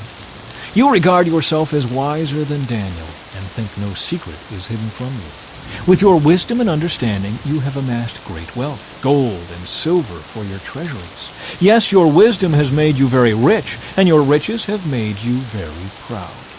Therefore this is what the sovereign Lord says. Because you think you are as wise as a god, I will now bring against you a foreign army, the terror of the nations. They will draw their swords against your marvelous wisdom and defile your splendor. They will bring you down to the pit, and you will die in the heart of the sea, pierced with many wounds. Will you then boast, I am a god, to those who kill you? To them you will be no god, but merely a man. You will die like an outcast at the hands of foreigners. I, the sovereign Lord, have spoken. Then this further message came to me from the Lord. Son of man, sing this funeral song for the king of Tyre. Give him this message from the sovereign Lord. You are the model of perfection, full of wisdom and exquisite in beauty. You were in Eden, the garden of God. Your clothing was adorned with every precious stone. Red carnelian, pale green peridot, white moonstone, blue-green beryl, onyx, green jasper, blue lapis lazuli, turquoise, and emerald, all beautifully crafted for you and set in the finest gold. They were given to you on the day you were created. I ordained and anointed you as the mighty angelic guardian. You had access to the holy mountain of God and walked among the stones of fire. You were blameless in all you did from the day you were created until the day evil was found in you. Your rich commerce led you to violence, and you sinned. So I banished you in disgrace from the mountain of God. I expelled you, O mighty guardian, from your place among the stones of fire. Your heart was filled with pride because of all your beauty. Your wisdom was corrupted by your love and splendor. So I threw you to the ground and exposed you to the curious gaze of kings. You defiled your sanctuaries with your many sins and your dishonest trade. So I brought fire out from within you, and it consumed you. I reduced you to ashes on the ground in the sight of all who were watching. All who knew you are appalled at your fate. You have come to a terrible end, and you will exist no more. A message for Sidon. Then another message came to me from the Lord. Son of man, turn and face the city of Sidon and prophesy against it. Give the people of Sidon this message from the sovereign Lord. I am your enemy, O Sidon, and I will reveal my glory by what I do to you. When I bring judgment against you and reveal my holiness among you, everyone watching will know that I am the Lord. I will send a plague against you, and blood will be spilled in your streets. The attack will come from every direction, and your people will lie slaughtered within your walls. Then everyone will know that I am the Lord. No longer will Israel's scornful neighbors prick and tear at her like briars and thorns, for then they will know that I am the sovereign Lord. Restoration for Israel. This is what the sovereign Lord says. The people of Israel will again live in their own land, the land I gave my servant Jacob. For I will gather them from the distant lands where I have scattered them. I will reveal to the nations of the world my holiness among my people. They will live safely in Israel and build homes and plant vineyards. And when I punish the neighboring nations that treated them with contempt, they will know that I am the Lord their God. Chapter 29. A message for Egypt. On January 7th, during the 10th year of King Jehoiachin's captivity, this message came to me from the Lord. Son of man, turn and face Egypt, and prophesy against Pharaoh the king and all the people of Egypt. Give them this message from the sovereign Lord. I am your enemy, O Pharaoh, king of Egypt, you great monster, lurking in the streams of the Nile. For you have said, the Nile River is mine, I made it for myself. I will put hooks in your jaws and drag you out on the land with fish sticking to your scales. I will leave you and all your fish stranded in the wilderness to die. You will lie unburied on the open ground, for I have given you as food to the wild animals and birds. All the people of Egypt will know that I am the Lord. For to Israel you were just a staff made of reeds. When Israel leaned on you, you splintered and broke, and stabbed her in the armpit. When she put her weight on you, you gave way, and her back was thrown out of joint. Therefore this is what the sovereign Lord says, I will bring an army against you, O Egypt, and destroy both people and animals. The land of Egypt will become a desolate wasteland, and the Egyptians will know that I am the Lord. Because you said, the Nile River is mine, I made it.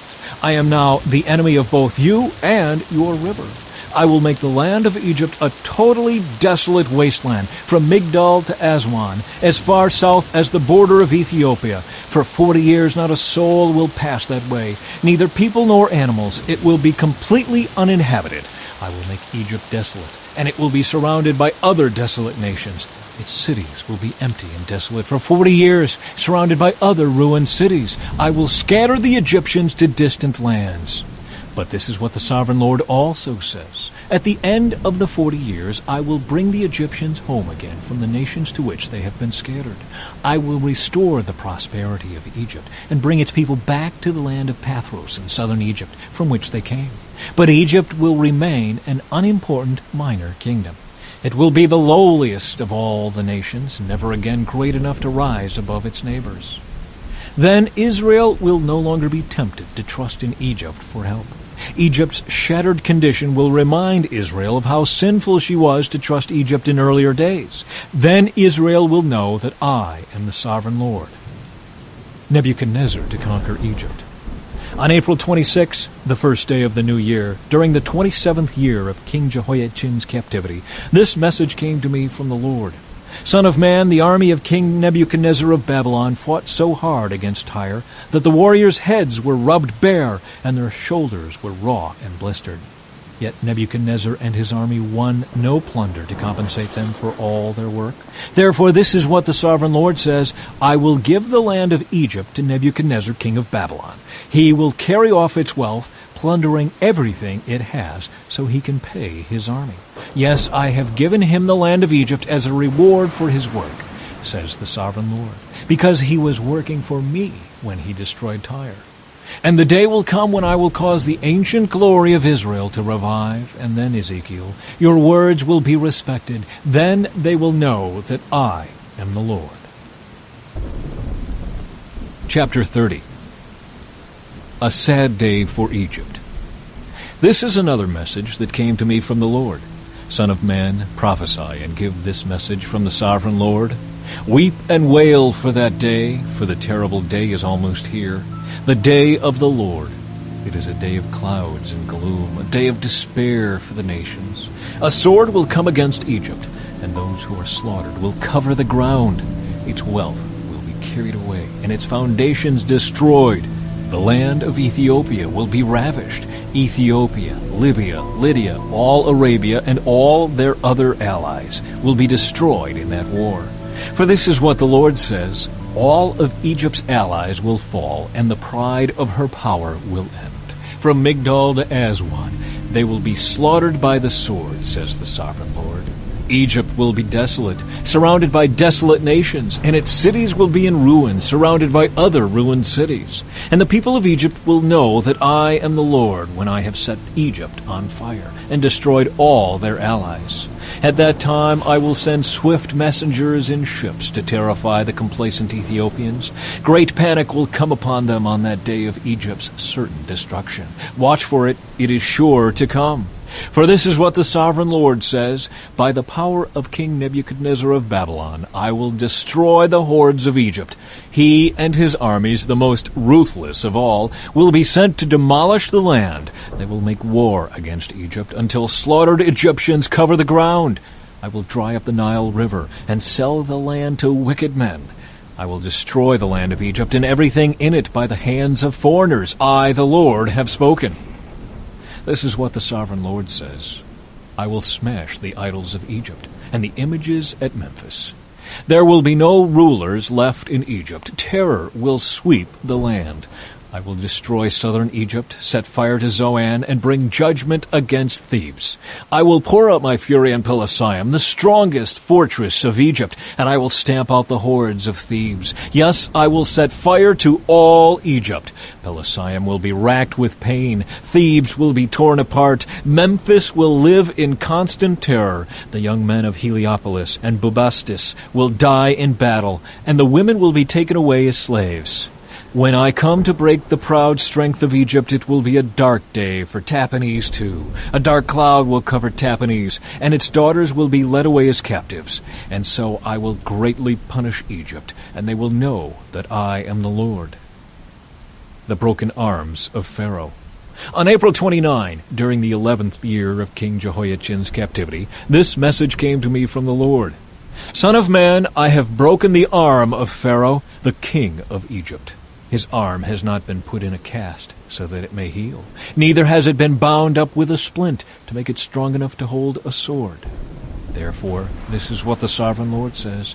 I am the enemy of Pharaoh the king of Egypt. I will break both of his arms, the good arm along with the broken one, and I will make his sword clatter to the ground. I will scatter the Egyptians to many lands throughout the world. I will strengthen the arms of Babylon's king and put my sword in his hand. But I will break the arms of Pharaoh, king of Egypt, and he will lie there mortally wounded, groaning in pain.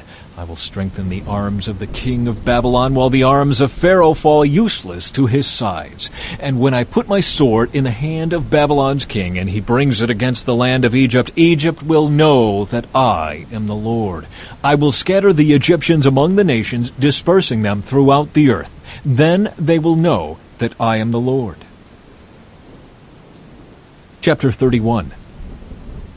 Egypt compared to fallen Assyria. On June 21, during the 11th year of King Jehoiachin's captivity, this message came to me from the Lord. Son of man, give this message to Pharaoh, king of Egypt, and all his hordes. To whom would you compare your greatness? You are like mighty Assyria, which was once like a cedar of Lebanon, with beautiful branches that cast deep forest shade, and with its top high among the clouds. Deep springs watered it and helped it to grow tall and luxuriant.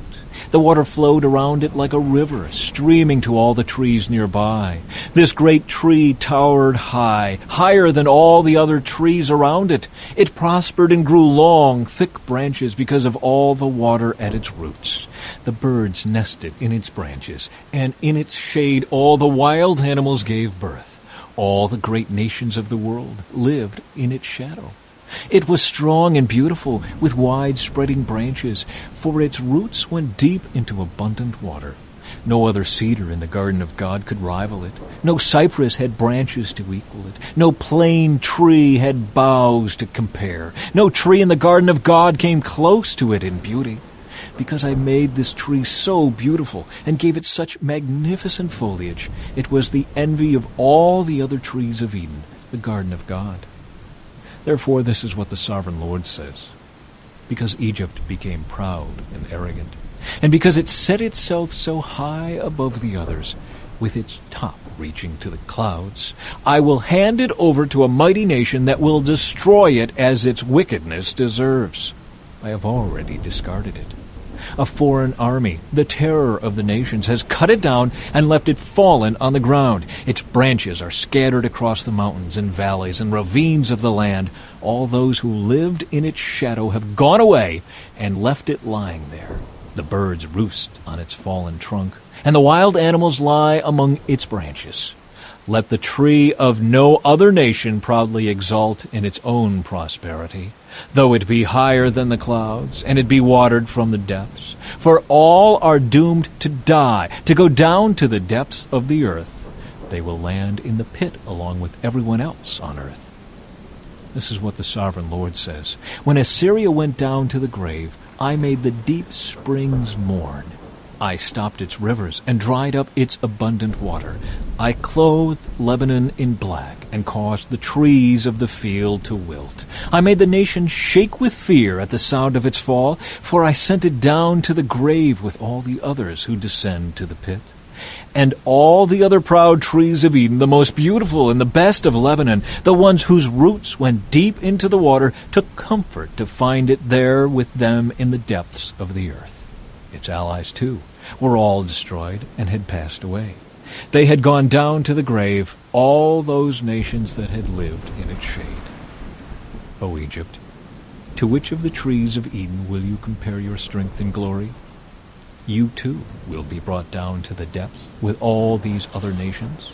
You will lie there among the outcasts who have died by the sword. This will be the fate of Pharaoh and all his hordes. I, the sovereign Lord, have spoken.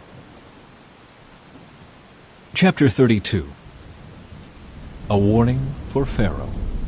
On March 3, during the 12th year of King Jehoiachin's captivity, this message came to me from the Lord. Son of man, mourn for Pharaoh, king of Egypt, and give him this message. You think of yourself as a strong young lion among the nations, but you are really just a sea monster, heaving around in your own rivers, stirring up mud with your feet. Therefore, this is what the sovereign Lord says. I will send many people to catch you in my net and haul you out of the water. I will leave you stranded on the land to die. All the birds of the heavens will land on you, and the wild animals of the whole earth will gorge themselves on you. I will scatter your flesh on the hills and fill the valleys with your bones. I will drench the earth with your gushing blood all the way to the mountains, filling the ravines to the brim. When I blot you out, I will veil the heavens and darken the stars. I will cover the sun with a cloud, and the moon will not give you its light. I will darken the bright stars overhead and cover your land in darkness. I, the sovereign Lord, have spoken. I will disturb many hearts when I bring news of your downfall to distant nations you have never seen. Yes, I will shock many lands, and their kings will be terrified at your fate. They will shudder in fear for their lives as I brandish my sword before them on the day of your fall. For this is what the sovereign Lord says. The sword of the king of Babylon will come against you. I will destroy your hordes with the swords of mighty warriors, the terror of the nations. They will shatter the pride of Egypt, and all its hordes will be destroyed. I will destroy all your flocks and herds that graze beside the streams. Never again will people or animals muddy those waters with their feet. Then I will let the waters of Egypt become calm again, and they will flow as smoothly as olive oil, says the sovereign Lord. And when I destroy Egypt and strip you of everything you own and strike down all your people, then you will know that I am the Lord. Yes, this is the funeral song they will sing for Egypt. Let all the nations mourn. Let them mourn for Egypt and its hordes. I, the sovereign Lord, have spoken. Egypt falls into the pit.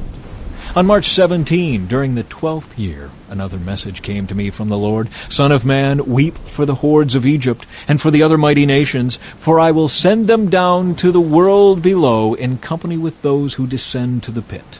Say to them, O Egypt, are you lovelier than the other nations? No, so go down to the pit and lie there among the outcasts. The Egyptians will fall with the many who have died by the sword, for the sword is drawn against them. Egypt and its hordes will be dragged away to their judgment. Down in the grave, mighty leaders will mockingly welcome Egypt and its allies, saying, They have come down, they lie among the outcasts, hordes slaughtered by the sword. Assyria lies there, surrounded by the graves of its army, those who were slaughtered by the sword. Their graves are in the depths of the pit, and they are surrounded by their allies. They struck terror in the hearts of people everywhere, but now they have been slaughtered by the sword. Elam lies there, surrounded by the graves of all its hordes, those who were slaughtered by the sword. They struck terror in the hearts of people everywhere, but now they have descended as outcasts to the world below. Now they lie in the pit and share the shame of those who have gone before them. They have a resting place among the slaughtered, surrounded by the graves of all their hordes. Yes, they terrorized the nations while they lived, but now they lie in shame with others in the pit, all of them outcasts, slaughtered by the sword. Meshach and Tubal are there, surrounded by the graves of all their hordes. They once struck terror in the hearts of people everywhere, but now they are outcasts, all slaughtered by the sword. They are not buried in honor like their fallen heroes, who went down to the grave with their weapons, their shields covering their bodies, and their swords beneath their heads. Their guilt rests upon them because they brought terror to everyone while they were still alive. You too, Egypt, will lie crushed and broken among the outcasts, all slaughtered by the sword. Edom is there with its kings and princes. Mighty as they were, they also lie among those slaughtered by the sword, with the outcasts who have gone down to the pit. All the princes of the north and the Sidonians are there, with others who have died. Once a terror, they have been put to shame. They lie there as outcasts with others who were slaughtered by the sword. They share the shame of all who have descended to the pit. When Pharaoh and his entire army arrive, he will take comfort that he is not alone in having his hordes killed, says the sovereign Lord. Although I have caused his terror to fall upon all the living, Pharaoh and his hordes will lie there among the outcasts who were slaughtered by the sword. I, the sovereign Lord, have spoken. Chapter 33. Ezekiel as Israel's watchman. Once again a message came to me from the Lord. Son of man, give your people this message. When I bring an army against a country, the people of that land choose one of their own to be a watchman. When the watchman sees the enemy coming, he sounds the alarm to warn the people. Then if those who hear the alarm refuse to take action, it is their own fault if they die. They heard the alarm but ignored it, so the responsibility is theirs. If they had listened to the warning, they could have saved their lives. But if the watchman sees the enemy coming and doesn't sound the alarm to warn the people, he is responsible for their captivity. They will die in their sins, but I will hold the watchman responsible for their deaths. Now, Son of man, I am making you a watchman for the people of Israel. Therefore listen to what I say and warn them for me. If I announce that some wicked people are sure to die, and you fail to tell them to change their ways, then they will die in their sins, and I will hold you responsible for their deaths. But if you warn them to repent and they don't repent, they will die in their sins, but you will have saved yourself. The watchman's message. Son of man, give the people of Israel this message. You are saying, our sins are heavy upon us. We are wasting away. How can we survive? As surely as I live, says the sovereign Lord, I take no pleasure in the death of wicked people. I only want them to turn from their wicked ways so they can live. Turn from your wickedness, O people of Israel. Why should you die? Son of man, give your people this message. The righteous behavior of righteous people will not save them if they turn to sin, nor will the wicked behavior of wicked people destroy them if they repent and turn from their sins. When I tell righteous people that they will live, but then they sin, expecting their past righteousness to save them, then none of their righteous acts will be remembered. I will destroy them for their sins. And suppose I tell some wicked people that they will surely die, but then they turn from their sins and do what is just and right. For instance, they might give back a debtor's security, return what they have stolen, and obey my life-giving laws, no longer doing what is evil. If they do this, then they will surely live and not die. None of their past sins will be brought up again, for they have done what is just and right, and they will surely live. Your people are saying, the Lord isn't doing what's right, but it is they who are not doing what's right. For again I say, when righteous people turn away from their righteous behavior and turn to evil, they will die. But if wicked people turn from their wickedness and do what is just and right, they will live. O people of Israel, you are saying, the Lord isn't doing what's right, but I judge each of you according to your deeds. Explanation of Jerusalem's fall. On January 8, during the 12th year of our captivity, a survivor from Jerusalem came to me and said, the city has fallen.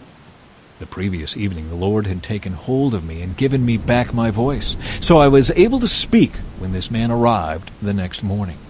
Then this message came to me from the Lord, Son of man, the scattered remnants of Judah living among the ruined cities keep saying, Abraham was only one man, yet he gained possession of the entire land. We are many. Surely the land has been given to us as a possession. So tell these people, this is what the sovereign Lord says. You eat meat with blood in it. You worship idols, and you murder the innocent. Do you really think the land should be yours? Murderers, idolaters, adulterers, should the land belong to you? Say to them, this is what the sovereign Lord says. As surely as I live, those living in the ruins will die by the sword, and I will send wild animals to eat those living in the open fields. Those hiding in the forts and caves will die of disease. I will completely destroy the land and demolish her pride. Her arrogant power will come to an end. The mountains of Israel will be so desolate that no one will even travel through them. When I have completely destroyed the land because of their detestable sins, then they will know that I am the Lord. Son of man, your people talk about you in their houses and whisper about you at the doors. They say to each other, come on, let's go hear the prophet tell us what the Lord is saying. So my people come pretending to be sincere and sit before you. They listen to your words, but they have no intention of doing what you say. Their mouths are full of lustful words, and their hearts seek only after money. You are very entertaining to them, like someone who sings love songs with a beautiful voice or plays fine music on an instrument. They hear what you say, but they don't act on it. But when all these terrible things happen to them, as they certainly will, then they will know a prophet has been among them. Chapter 34. The Shepherds of Israel. Then this message came to me from the Lord, Son of man, prophesy against the shepherds, the leaders of Israel. Give them this message from the sovereign Lord. What sorrow awaits you, shepherds, who feed yourselves instead of your flocks? Shouldn't shepherds feed their sheep? You drink the milk, wear the wool, and butcher the best animals, but you let your flocks starve. You have not taken care of the weak, you have not tended the sick or bound up the injured. You have not gone looking for those who have wandered away and are lost. Instead, you have ruled them with harshness and cruelty. So my sheep have been scattered without a shepherd, and they are easy prey for any wild animal. They have wandered through all the mountains and all the hills across the face of the earth, yet no one has gone to search for them. Therefore, you shepherds, hear the word of the Lord. As surely as I live, says the sovereign Lord, you abandoned my flock and left them to be attacked by every wild animal. And though you were my shepherds, you didn't search for my sheep when they were lost. You took care of yourselves and left the sheep to starve. Therefore, you shepherds, hear the word of the Lord. This is what the sovereign Lord says. I now consider these shepherds my enemies, and I will hold them responsible for what has happened to my flock. I will take away the right to feed the flock, and I will stop them from feeding themselves. I will rescue my flock from their mouths. The sheep will no longer be their prey. The Good Shepherd. For this is what the sovereign Lord says. I myself will search and find my sheep. I will be like a shepherd looking for his scattered flock. I will find my sheep and rescue them from all the places where they were scattered on that dark and cloudy day. I will bring them back home to their own land of Israel, from among the peoples and nations. I will feed them on the mountains of Israel, and by the rivers, and in all the places where people live. Yes, I will give them good pasture land on the high hills of Israel. There they will lie down in pleasant places and feed in the lush pastures of the hills. I myself will tend my sheep and give them a place to lie down in peace, says the Sovereign Lord. I will search for my lost ones who strayed away, and I will bring them safely home again. I will bandage the injured and strengthen the weak, but I will destroy those who are fat and powerful. I will feed them, yes, feed them justice. And as for you, my flock, this is what the Sovereign Lord says to his people. I will judge between one animal of the flock and another, separating the sheep from the goats. Isn't it enough for you to keep the best of the pastures for yourselves? Must you also trample down the rest? Isn't it enough for you to drink clear water for yourselves? Must you also muddy the rest with your feet? Why must my flock eat what you have trampled down, and drink water you have fouled? Therefore, this is what the Sovereign Lord says. I will surely judge between the fat sheep and the scrawny sheep. For you fat sheep pushed and butted and crowded my sick and hungry flock until you scattered them to distant lands. So I will rescue my flock, and they will no longer be abused. I will judge between one animal of the flock and another, and I will set over them one shepherd, my servant David. He will feed them and be a shepherd to them. And I, the Lord, will be their God, and my servant David will be a prince among my people. I, the Lord, have spoken. The Lord's covenant of peace. I will make a covenant of peace with my people and drive away the dangerous animals from the land. Then they will be able to camp safely in the wildest places and sleep in the woods without fear. I will bless my people and their homes around my holy hill, and in the proper season I will send the showers they need. There will be showers of blessing. The orchards and fields of my people will yield bumper crops, and everyone will live in safety. When I have broken their chains of slavery and rescued them from those who enslaved them, then they will know that I am the Lord. They will no longer be prey for other nations, and wild animals will no longer devour them. They will live in safety, and no one will frighten them. And I will make their land famous for its crops, so my people will never again suffer from famines or the insults of foreign nations. In this way they will know that I, the Lord, their God, am with them. And they will know that they, the people of Israel, are my people, says the Sovereign Lord. You are my flock, the sheep of my pasture. You are my people, and I am your God. I, the Sovereign Lord, have spoken. Chapter 35. A message for Edom. Again a message came to me from the Lord. Son of man, turn and face Mount Seir, and prophesy against its people. Give them this message from the Sovereign Lord. I am your enemy, O Mount Seir, and I will raise my fist against you to destroy you completely. I will demolish your cities and make you desolate. Then you will know that I am the Lord. Your eternal hatred for the people of Israel led you to butcher them when they were helpless, when I had already punished them for all their sins. As surely as I live, says the Sovereign Lord, since you show no distaste for blood, I will give you a bloodbath of your own. Your turn has come. I will make Mount Seir utterly desolate, killing off all who try to escape and any who return. I will fill your mountains with the dead. Your hills, your valleys, and your ravines will be filled with people slaughtered by the sword.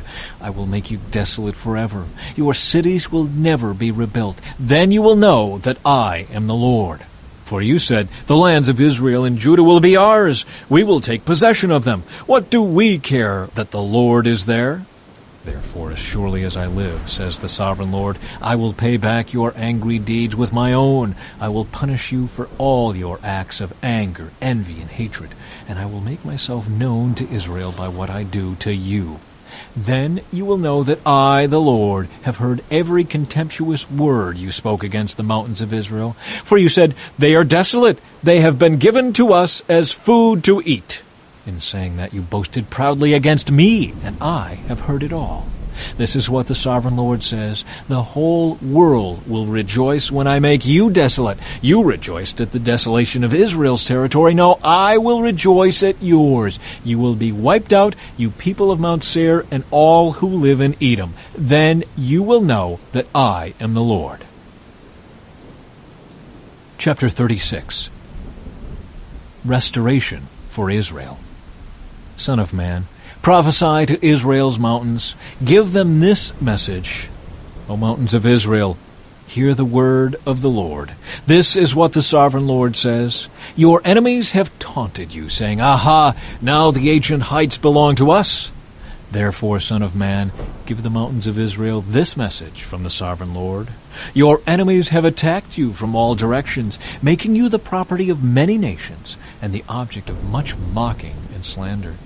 Therefore, O mountains of Israel, hear the word of the Sovereign Lord. He speaks to the hills and mountains, ravines and valleys, and to ruined wastes and long deserted cities that have been destroyed and mocked by the surrounding nations. This is what the Sovereign Lord says. My jealous anger burns against these nations, especially Edom, because they have shown utter contempt for me by gleefully taking my land for themselves as plunder. Therefore prophesy to the hills and mountains, the ravines and valleys of Israel. This is what the Sovereign Lord says. I am furious that you have suffered shame before the surrounding nations. Therefore this is what the Sovereign Lord says. I have taken a solemn oath that those nations will soon have their own shame to endure. But the mountains of Israel will produce heavy crops of fruit for my people, for they will be coming home again soon. See, I care about you, and I will pay attention to you. Your ground will be plowed and your crops planted. I will greatly increase the population of Israel, and the ruined cities will be rebuilt and filled with people. I will increase not only the people, but also your animals. O mountains of Israel, I will bring people to live on you once again. I will make you even more prosperous than you were before. Then you will know that I am the Lord. I will cause my people to walk on you once again, and you will be their territory. You will never again rob them of their children. This is what the Sovereign Lord says. The other nations taunt you, saying, Israel is a land that devours its own people and robs them of their children. But you will never again devour your people or rob them of their children, says the Sovereign Lord. I will not let you hear those other nations insult you, and you will no longer be mocked by them. You will not be a land that causes its nation to fall, says the Sovereign Lord.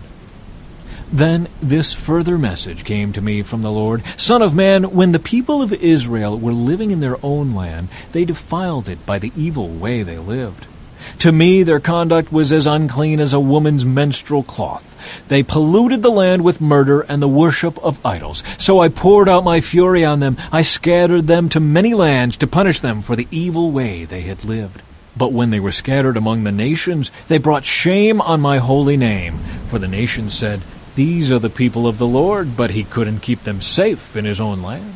Then I was concerned for my holy name, on which my people brought shame among the nations.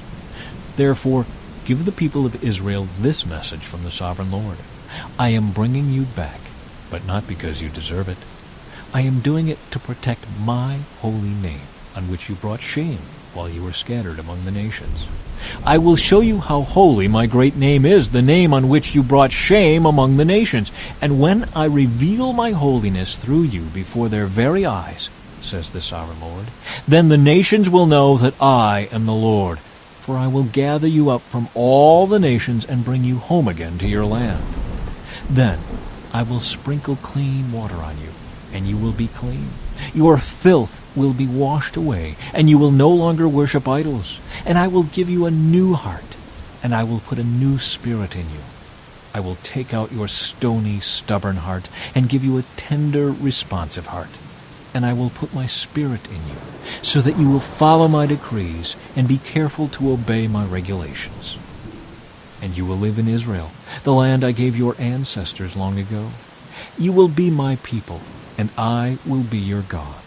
I will cleanse you of your filthy behavior. I will give you good crops of grain, and I will send no more famines on the land. I will give you great harvests from your fruit trees and fields, and never again will the surrounding nations be able to scoff at your land for its famines. Then you will remember your past sins and despise yourselves for all the detestable things you did. But remember, says the Sovereign Lord, I am not doing this because you deserve it. O my people of Israel, you should be utterly ashamed of all you have done. This is what the Sovereign Lord says. When I cleanse you from your sins, I will repopulate your cities, and the ruins will be rebuilt. The fields that used to lie empty and desolate, in plain view of everyone, will again be farmed. And when I bring you back, people will say, this former wasteland is now like the Garden of Eden. The abandoned and ruined cities now have strong walls and are filled with people. Then the surrounding nations that survive will know that I, the Lord, have rebuilt the ruins and replanted the wasteland. For I, the Lord, have spoken, and I will do what I say. This is what the Sovereign Lord says. I am ready to hear Israel's prayers and to increase their numbers like a flock.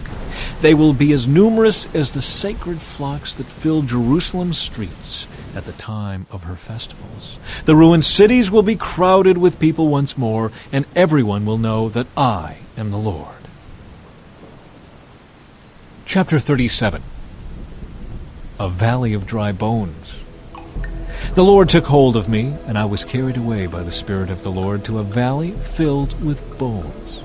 He led me all around among the bones that covered the valley floor. They were scattered everywhere across the ground and were completely dried out. Then he asked me, Son of man, can these bones become living people again? Oh, Sovereign Lord, I replied, you alone know the answer to that. Then he said to me, Speak a prophetic message to these bones and say, Dry bones, listen to the word of the Lord. This is what the Sovereign Lord says. Look, I am going to put breath into you and make you live again. I will put flesh and muscles on you and cover you with skin. I will put breath into you and you will come to life. Then you will know that I am the Lord. So I spoke this message, just as he told me. Suddenly, as I spoke, there was a rattling noise all across the valley. The bones of each body came together and attached themselves as complete skeletons. Then, as I watched, muscles and flesh formed over the bones. The skin formed to cover their bodies, but they still had no breath in them. Then he said to me, Speak a prophetic message to the winds, Son of man. Speak a prophetic message and say, This is what the Sovereign Lord says. Come, O breath from the four winds. Breathe into these dead bodies so they may live again. So I spoke the message as he commanded me, and breath came into their bodies. They all came to life and stood up on their feet, a great army. Then he said to me, Son of man, these bones represent the people of Israel. They are saying, We have become old, dry bones. All hope is gone. Our nation is finished. Therefore prophesy to them and say, This is what the Sovereign Lord says, O my people, I will open your graves of exile and cause you to rise again. Then I will bring you back to the land of Israel. When this happens, O my people, you will know that I am the Lord. I will put my spirit in you, and you will live again and return home to your own land. Then you will know that I, the Lord, have spoken, and I have done what I said. Yes, the Lord has spoken. Reunion of Israel and Judah. Again a message came to me from the Lord. Son of man, take a piece of wood and carve on it these words. This represents Judah and its allied tribes. Then take another piece and carve these words on it. This represents Ephraim and the northern tribes of Israel. Now hold them together in your hand as if they were one piece of wood. When your people ask you what your actions mean, say to them, This is what the Sovereign Lord says. I will take Ephraim and the northern tribes and join them to Judah. I will make them one piece of wood in my hand. Then hold out the pieces of wood you have inscribed, so the people can see them, and give them this message from the Sovereign Lord. I will gather the people of Israel from among the nations. I will bring them home to their own land from the places where they have been scattered. I will unify them into one nation on the mountains of Israel. One king will rule them all. No longer will they be divided into two nations or into two kingdoms. They will never again pollute themselves with their idols and vile images and rebellion. For I will save them from their sinful backsliding. I will cleanse them. Then they will truly be my people, and I will be their God. My servant David will be their king, and they will have only one shepherd. They will obey my regulations and be careful to keep my decrees. They will live in the land I gave my servant Jacob, the land where their ancestors lived. They and their children and their grandchildren after them will live there forever, generation after generation. And my servant David will be their prince forever. And I will make a covenant of peace with them, an everlasting covenant. I will give them their land and increase their numbers, and I will put my temple among them forever. I will make my home among them. I will be their God, and they will be my people. And when my temple is among them forever, the nations will know that I am the Lord who makes Israel holy. Chapter 38. A message for Gog. This is another message that came to me from the Lord. Son of man, turn and face Gog of the land of Magog, the prince who rules over the nations of Meshech and Tubal, and prophesy against him. Give him this message from the sovereign Lord. Gog, I am your enemy. I will turn you around and put hooks in your jaws to lead you out with your whole army, your horses and charioteers in full armor, and a great horde armed with shields and swords.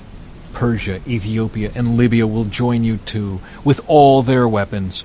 Gomer and all its armies will also join you, along with the armies of Beth Togarmah from the distant north, and many others. Get ready. Be prepared. Keep all the armies around you mobilized, and take command of them. A long time from now, you will be called into action. In the distant future, you will swoop down on the land of Israel, which will be enjoying peace after recovering from war, and after its people have returned from many lands to the mountains of Israel. You and all your allies, a vast and awesome army, will roll down on them like a storm and cover the land like a cloud. This is what the sovereign Lord says. At that time, evil thoughts will come to your mind, and you will devise a wicked scheme. You will say, Israel is an unprotected land filled with unwalled villages. I will march against her and destroy these people who live in such confidence. I will go to those formerly desolate cities that are now filled with people who have returned from exile in many nations. I will capture vast amounts of plunder, for the people are rich with livestock and other possessions now. They think the whole world revolves around them. But Sheba and Dedan and the merchants of Tarshish will ask, Do you really think the armies you have gathered can rob them of silver and gold? Do you think you can drive away their livestock and seize their goods and carry off plunder? Therefore, Son of man, prophesy against Gog. Give him this message from the sovereign Lord. When my people are living in peace in their land, then you will rouse yourself. You will come from your homeland in the distant north with your vast cavalry and your mighty army, and you will attack my people Israel, covering their land like a cloud. At that time, in the distant future, I will bring you against my land as everyone watches, and my holiness will be displayed by what happens to you, Gog. Then all the nations will know that I am the Lord. This is what the sovereign Lord asks. Are you the one I was talking about long ago, when I announced through Israel's prophets that in the future I would bring you against my people? But this is what the sovereign Lord says. When Gog invades the land of Israel, my fury will boil over. In my jealousy and blazing anger, I promise a mighty shaking in the land of Israel on that day. All living things, the fish in the sea, the birds of the sky, the animals of the field, the small animals that scurry along the ground, and all the people on earth will quake in terror at my presence. Mountains will be thrown down, cliffs will crumble, walls will fall to the earth. I will summon the sword against you on all the hills of Israel, says the sovereign Lord. Your men will turn their swords against each other. I will punish you and your armies with disease and bloodshed. I will send torrential rain, hailstones, fire, and burning sulfur. In this way I will show my greatness and holiness, and I will make myself known to all the nations of the world. Then they will know that I am the Lord. Chapter 39. The slaughter of Gog's hordes. Son of man, prophesy against Gog. Give him this message from the sovereign Lord. I am your enemy, O Gog, ruler of the nations of Meshech and Tubal. I will turn you around and drive you toward the mountains of Israel, bringing you from the distant north. I will knock the bow from your left hand and the arrows from your right hand, and I will leave you helpless. You and your army and your allies will all die on the mountains.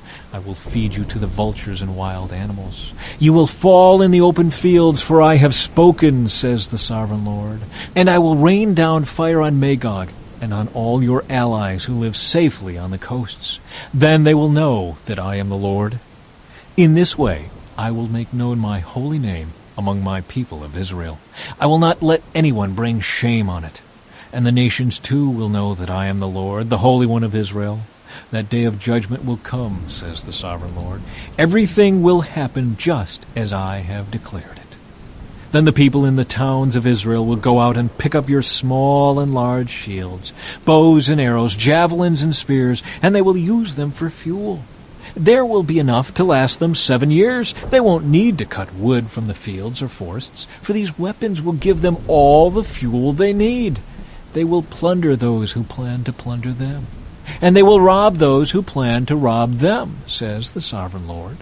And I will make a vast graveyard for Gog and his hordes in the valley of the travelers east of the Dead Sea. It will block the way of those who travel there, and they will change the name of the place to the Valley of Gog's Hordes.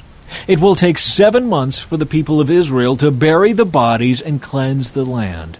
Everyone in Israel will help, for it will be a glorious victory for Israel when I demonstrate my glory on that day, says the sovereign Lord.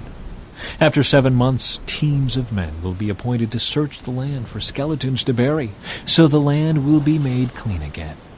Whenever bones are found, a marker will be set up so the burial crews will take them to be buried in the valley of Gog's hordes. There will be a town there named Hamona, which means horde, and so the land will finally be cleansed. And now, Son of Man, this is what the sovereign Lord says. Call all the birds and wild animals. Say to them, gather together for my great sacrificial feast. Come from far and near to the mountains of Israel, and there eat flesh and drink blood. Eat the flesh of mighty men and drink the blood of princes, as though they were rams, lambs, goats, and bulls, all fattened animals from Bashan. Gorge yourselves with flesh until you are glutted. Drink blood until you are drunk. This is the sacrificial feast I have prepared for you. Feast at my banquet table. Feast on horses and charioteers, on mighty men and all kinds of valiant warriors, says the sovereign Lord. In this way I will demonstrate my glory to the nations. Everyone will see the punishment I have inflicted on them, and the power of my fist when I strike. And from that time on, the people of Israel will know that I am the Lord their God. The nations will then know why Israel was sent away to exile. It was punishment for sin, for they were unfaithful to their God. Therefore I turned away from them and let their enemies destroy them. I turned my face away and punished them because of their defilement and their sins. Restoration for God's people. So now this is what the sovereign Lord says. I will end the captivity of my people. I will have mercy on all Israel, for I jealously guard my holy reputation. They will accept responsibility for their past shame and unfaithfulness after they come home to live in peace in their own land, with no one to bother them. When I bring them home from the lands of their enemies, I will display my holiness among them for all the nations to see. Then my people will know that I am the Lord their God, because I sent them away to exile and brought them home again.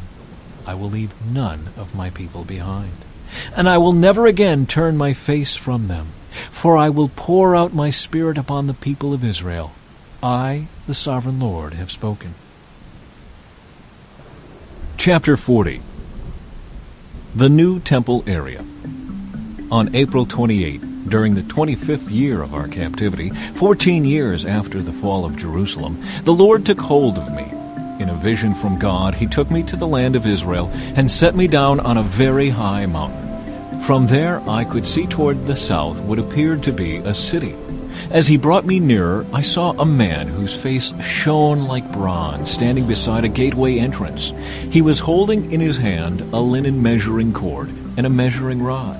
He said to me, Son of man, watch and listen. Pay close attention to everything I show you.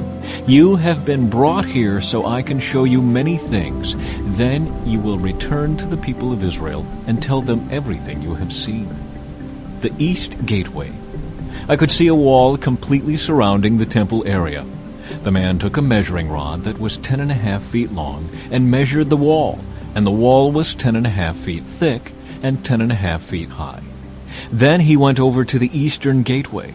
He climbed the steps and measured the threshold of the gateway. It was 10.5 feet front to back.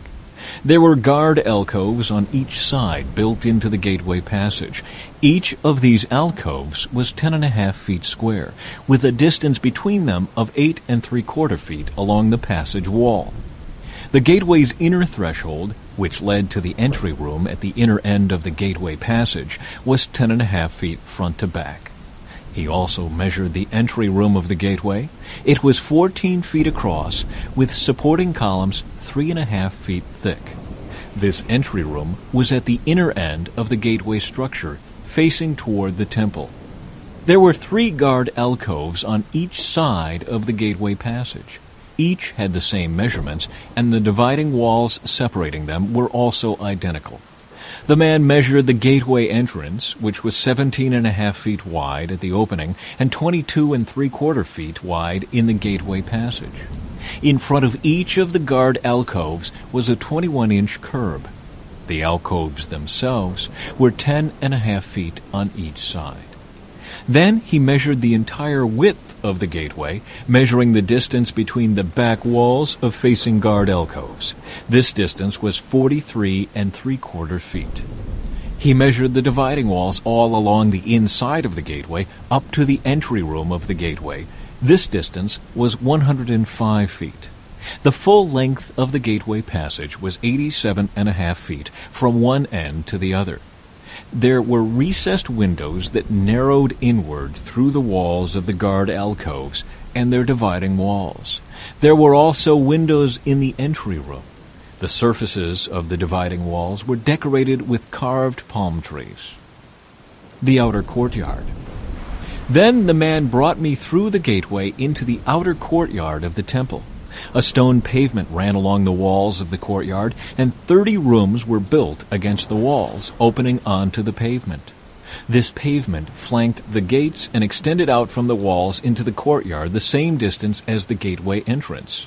This was the lower pavement. Then the man measured across the temple's outer courtyard between the outer and inner gateways. The distance was 175 feet. The north gateway. The man measured the gateway on the north, just like the one on the east. Here, too, there were 3 guard alcoves on each side, with dividing walls and an entry room. All the measurements matched those of the east gateway.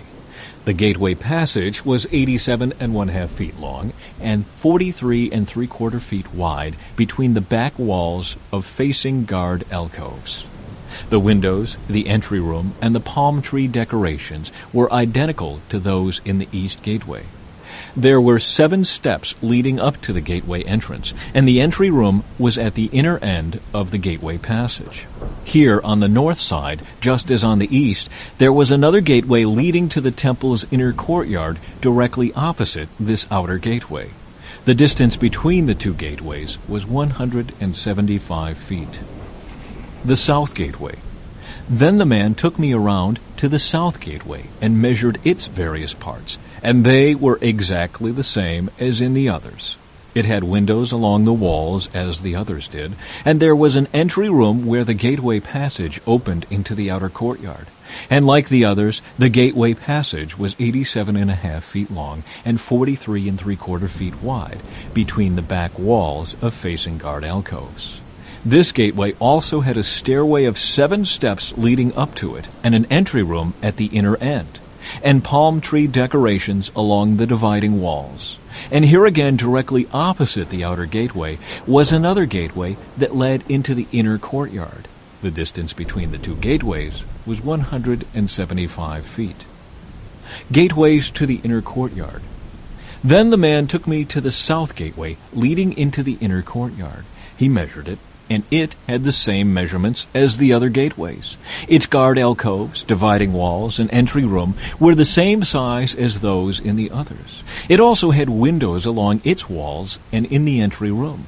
And like the others, the gateway passage was 87.5 feet long and 43.75 feet wide. The entry rooms of the gateways leading into the inner courtyard were 14 feet across and 43.75 feet wide. The entry room to the south gateway faced into the outer courtyard. It had palm tree decorations on its columns, and there were 8 steps leading to its entrance. Then he took me to the east gateway leading to the inner courtyard. He measured it, and it had the same measurements as the other gateways. Its guard alcoves, dividing walls, and entry room were the same size as those of the others. And there were windows along the walls and in the entry room.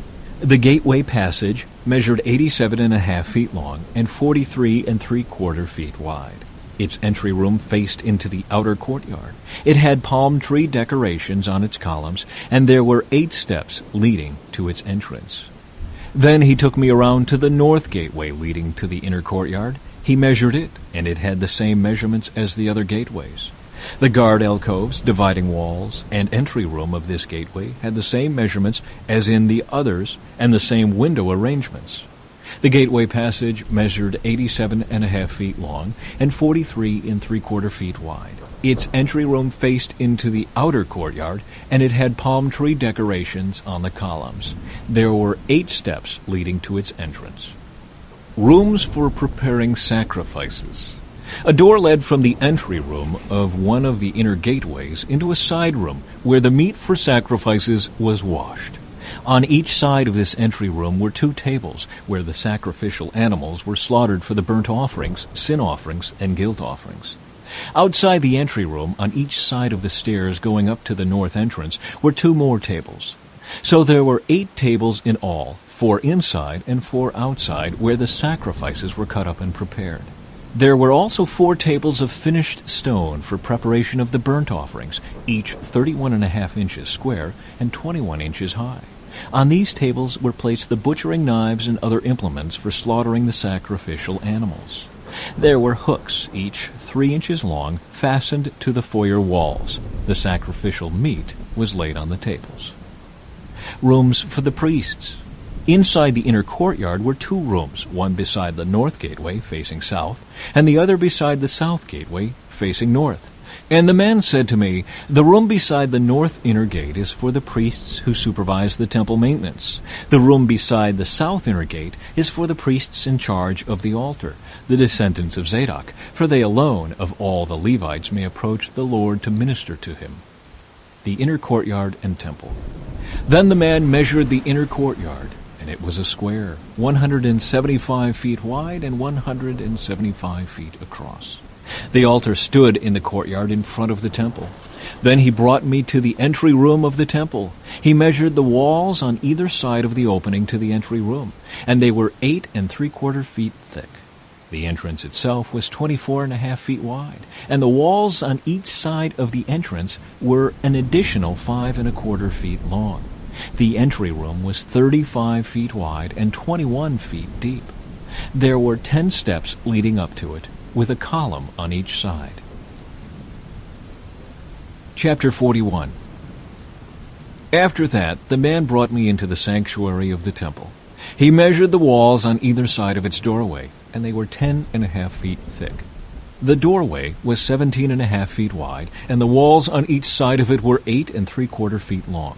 The sanctuary itself was 70 feet long and 35 feet wide. Then he went beyond the sanctuary into the inner room. He measured the walls on either side of its entrance, and they were 3.5 feet thick. The entrance was 10.5 feet wide, and the walls on each side of the entrance were 12.25 feet long. The inner room of the sanctuary was 35 feet long and 35 feet wide. This, he told me, is the most holy place. Then he measured the wall of the temple, and it was 10.5 feet thick. There was a row of rooms along the outside wall. Each room was 7 feet wide. These side rooms were built in 3 levels, one above the other, with 30 rooms on each level. The supports for these side rooms rested on exterior ledges on the temple wall. They did not extend into the wall. Each level was wider than the one below it, corresponding to the narrowing of the temple wall as it rose higher. A stairway led up from the bottom level through the middle level to the top level. I saw that the temple was built on a terrace, which provided a foundation for the side rooms. This terrace was 10.5 feet high. The outer wall of the temple's side rooms was 8 3/4 feet thick. This left an open area between these side rooms and the row of rooms along the outer wall of the inner courtyard. This open area was 35 feet wide, and it went all the way around the temple. 2 doors opened from the side rooms into the terrace yard, which was 8 3/4 feet wide. One door faced north and the other south. A large building stood on the west, facing the temple courtyard. It was 122.5 feet wide and 157.5 feet long, and its walls were 8 3/4 feet thick. Then the man measured the temple, and it was 175 feet long. The courtyard around the building, including its walls, was an additional 175 feet in length.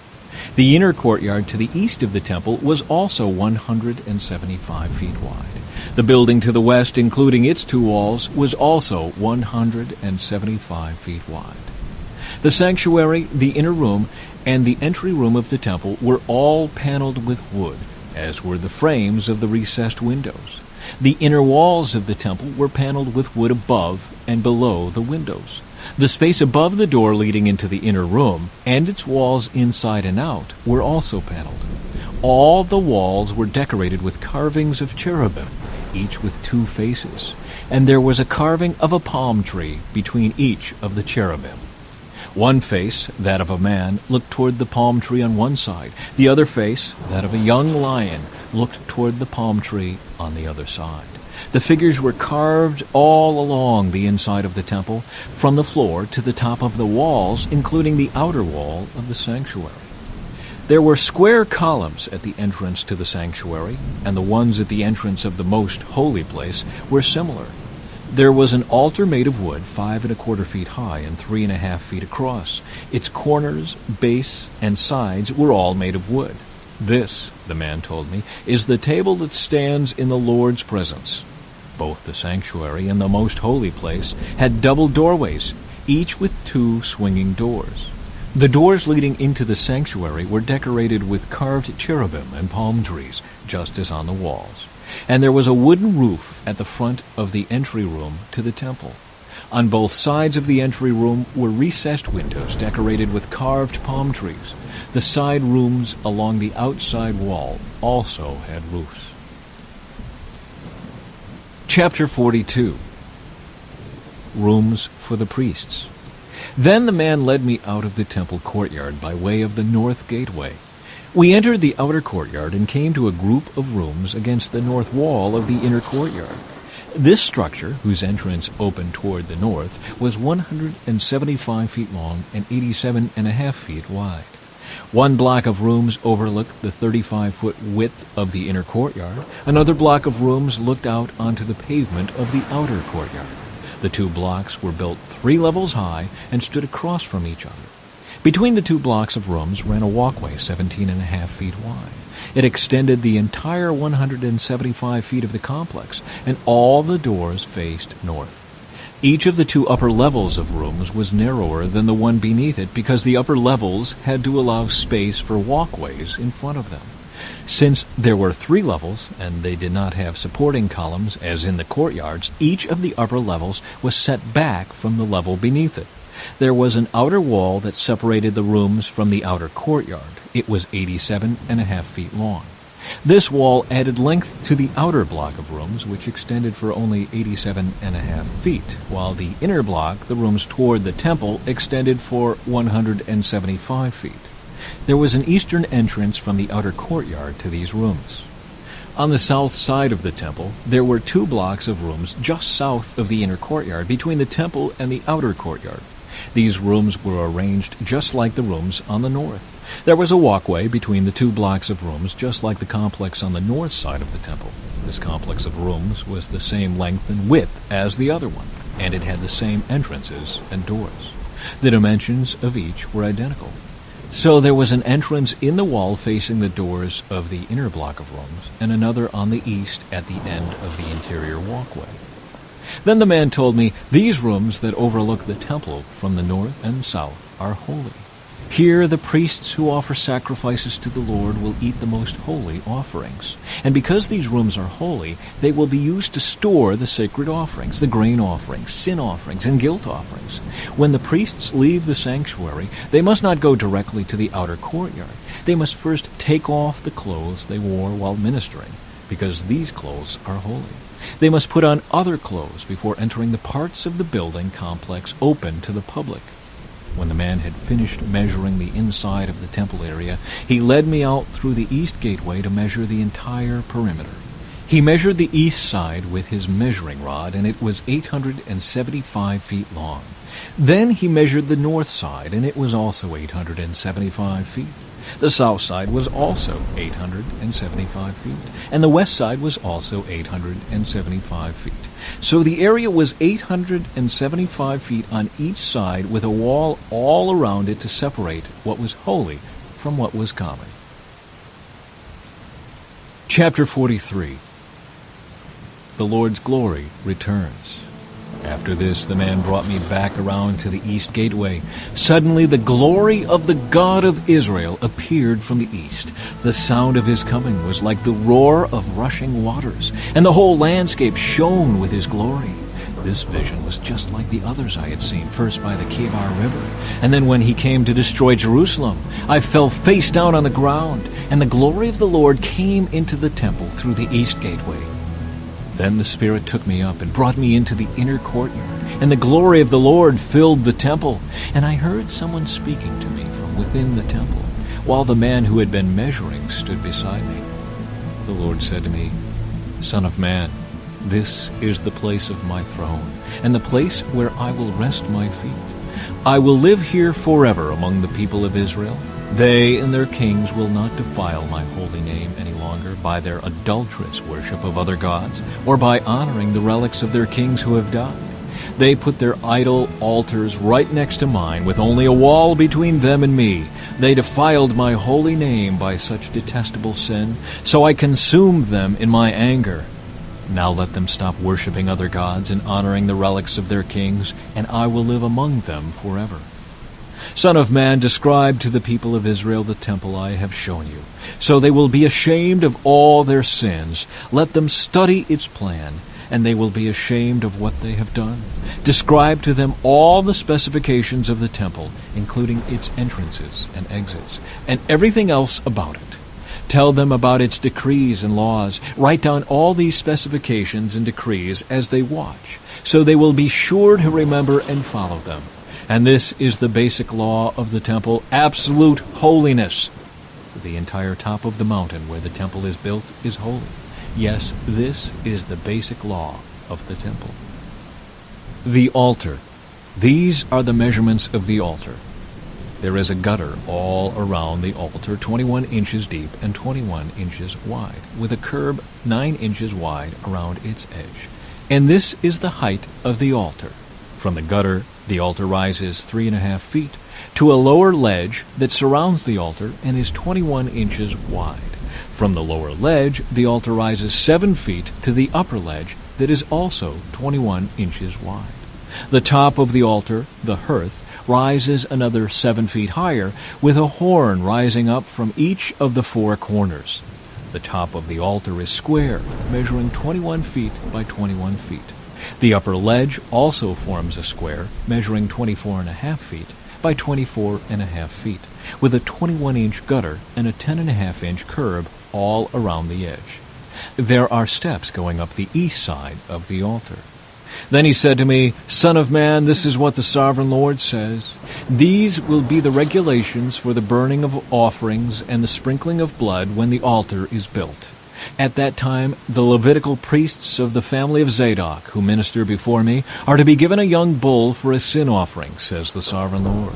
Ye will take some of its blood and smear it on the four horns of the altar, the four corners of the upper ledge, and the curb that runs around that ledge.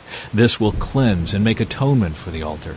Then take the young bull for the sin offering, and burn it at the appointed place outside the temple area. On the second day, sacrifice as a sin offering a young male goat that has no physical defects. Then cleanse and make atonement for the altar again, just as you did with the young bull. When you have finished the cleansing ceremony, offer another young bull that has no defects and a perfect ram from the flock. You are to present them to the Lord, and the priests are to sprinkle salt on them and offer them as a burnt offering to the Lord. Every day for 7 days a male goat, a young bull, and a ram from the flock will be sacrificed as a sin offering. None of these animals may have physical defects of any kind. Do this each day for 7 days to cleanse and make atonement for the altar, thus setting it apart for holy use. On the 8th day, and on each day afterward, the priests will sacrifice on the altar the burnt offerings and peace offerings of the people. Then I will accept you. I, the Sovereign Lord, have spoken. Chapter 44. The Prince, Levites, and Priests. Then the man brought me back to the east gateway in the outer wall of the temple area, but it was closed. And the Lord said to me, This gate must remain closed. It will never again be opened. No one will ever open it and pass through, for the Lord, the God of Israel, has entered here. Therefore it must always remain shut. Only the prince himself may sit inside this gateway to feast in the Lord's presence, but he may come and go only through the entry room of the gateway. Then the man brought me through the north gateway to the front of the temple. I looked and saw that the glory of the Lord filled the temple of the Lord, and I fell face down on the ground. And the Lord said to me, Son of man, take careful notice. Use your eyes and ears and listen to everything I tell you about the regulations concerning the Lord's temple. Take careful note of the procedures for using the temple's entrances and exits. And give these rebels, the people of Israel, this message from the Sovereign Lord. O people of Israel, enough of your detestable sins. You have brought uncircumcised foreigners into my sanctuary, people who have no heart for God. In this way you defiled my temple, even as you offered me my food, the fat and blood of sacrifices. In addition to all your other detestable sins, you have broken my covenant. Instead of safeguarding my sacred rituals, you have hired foreigners to take charge of my sanctuary. So this is what the Sovereign Lord says. No foreigners, including those who live among the people of Israel, will enter my sanctuary if they have not been circumcised and have not surrendered themselves to the Lord. And the men of the tribe of Levi who abandoned me when Israel strayed away from me to worship idols must bear the consequences of their unfaithfulness. They may still be temple guards and gatekeepers, and they may slaughter the animals brought for burnt offerings and be present to help the people. But they encouraged my people to worship idols, causing Israel to fall into deep sin. So I have taken a solemn oath that they must bear the consequences for their sins, says the Sovereign Lord. They may not approach me to minister as priests. They may not touch any of my holy things or the holy offerings, for they must bear the shame of all the detestable sins they have committed. They are to serve as the temple caretakers, taking charge of the maintenance work and performing general duties. However, the Levitical priests of the family of Zadok continued to minister faithfully in the temple when Israel abandoned me for idols. These men will serve as my ministers. They will stand in my presence and offer the fat and blood of the sacrifices, says the Sovereign Lord. They alone will enter my sanctuary and approach my table to serve me. They will fulfill all my requirements. When they enter the gateway to the inner courtyard, they must wear only linen clothing. They must wear no wool while on duty in the inner courtyard or in the temple itself. They must wear linen turbans and linen undergarments. They must not wear anything that would cause them to perspire. When they return to the outer courtyard where the people are, they must take off the clothes they wear while ministering to me.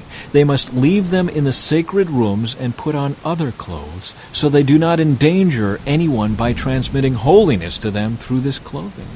They must neither shave their heads nor let their hair grow too long. Instead, they must trim it regularly. The priests must not drink wine before entering the inner courtyard. They may choose their wives only from among the virgins of Israel or the widows of the priests. They may not marry other widows or divorced women. They will teach my people the difference between what is holy and what is common, what is ceremonially clean and unclean. They will serve as judges to resolve any disagreements among my people. Their decisions must be based on my regulations, and the priests themselves must obey my instructions and decrees at all the sacred festivals, and see to it that the Sabbaths are set apart as holy days. A priest must not defile himself by being in the presence of a dead person, unless it is his father, mother, child, brother, or unmarried sister. In such cases, it is permitted.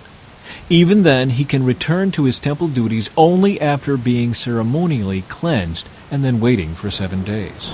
The first day he returns to work and enters the inner courtyard and sanctuary, he must offer a sin offering for himself, says the Sovereign Lord. The priests will not have any property or possession of land, for I alone am their special possession.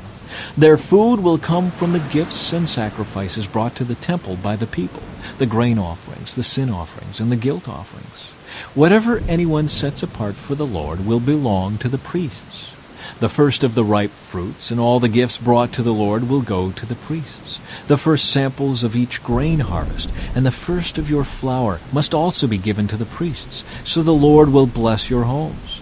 The priests may not eat meat from any bird or animal that dies a natural death or that dies after being attacked by another animal. Chapter 45. Division of the Land. When you divide the land among the tribes of Israel, you must set aside a section for the Lord as his holy portion.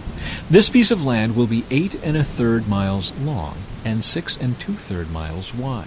The entire area will be holy. A section of this land measuring 875 feet by 875 feet will be set aside for the temple. An additional strip of land 87.5 feet wide is to be left empty all around it. Within the larger sacred area, measure out a portion of land 8 1/3 miles long and 3 1/3 miles wide. Within it, the sanctuary of the most holy place will be located. This area will be holy, set aside for the priests who minister to the Lord in the sanctuary. They will use it for their homes, and my temple will be located within it.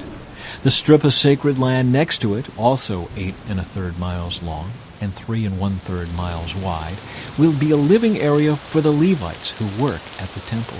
It will be their possession and a place for their towns. Adjacent to the larger sacred area will be a section of land 8 1/3 miles long and 1 2/3 miles wide. This will be set aside for a city where anyone in Israel can live. 2 special sections of land will be set apart for the prince. One section will share a border with the east side of the sacred lands and city, and the second section will share a border on the west side. Then the far eastern and western borders of the prince's lands will line up with the eastern and western boundaries of the tribal areas. These sections of land will be the prince's allotment. Then my princes will no longer oppress and rob my people.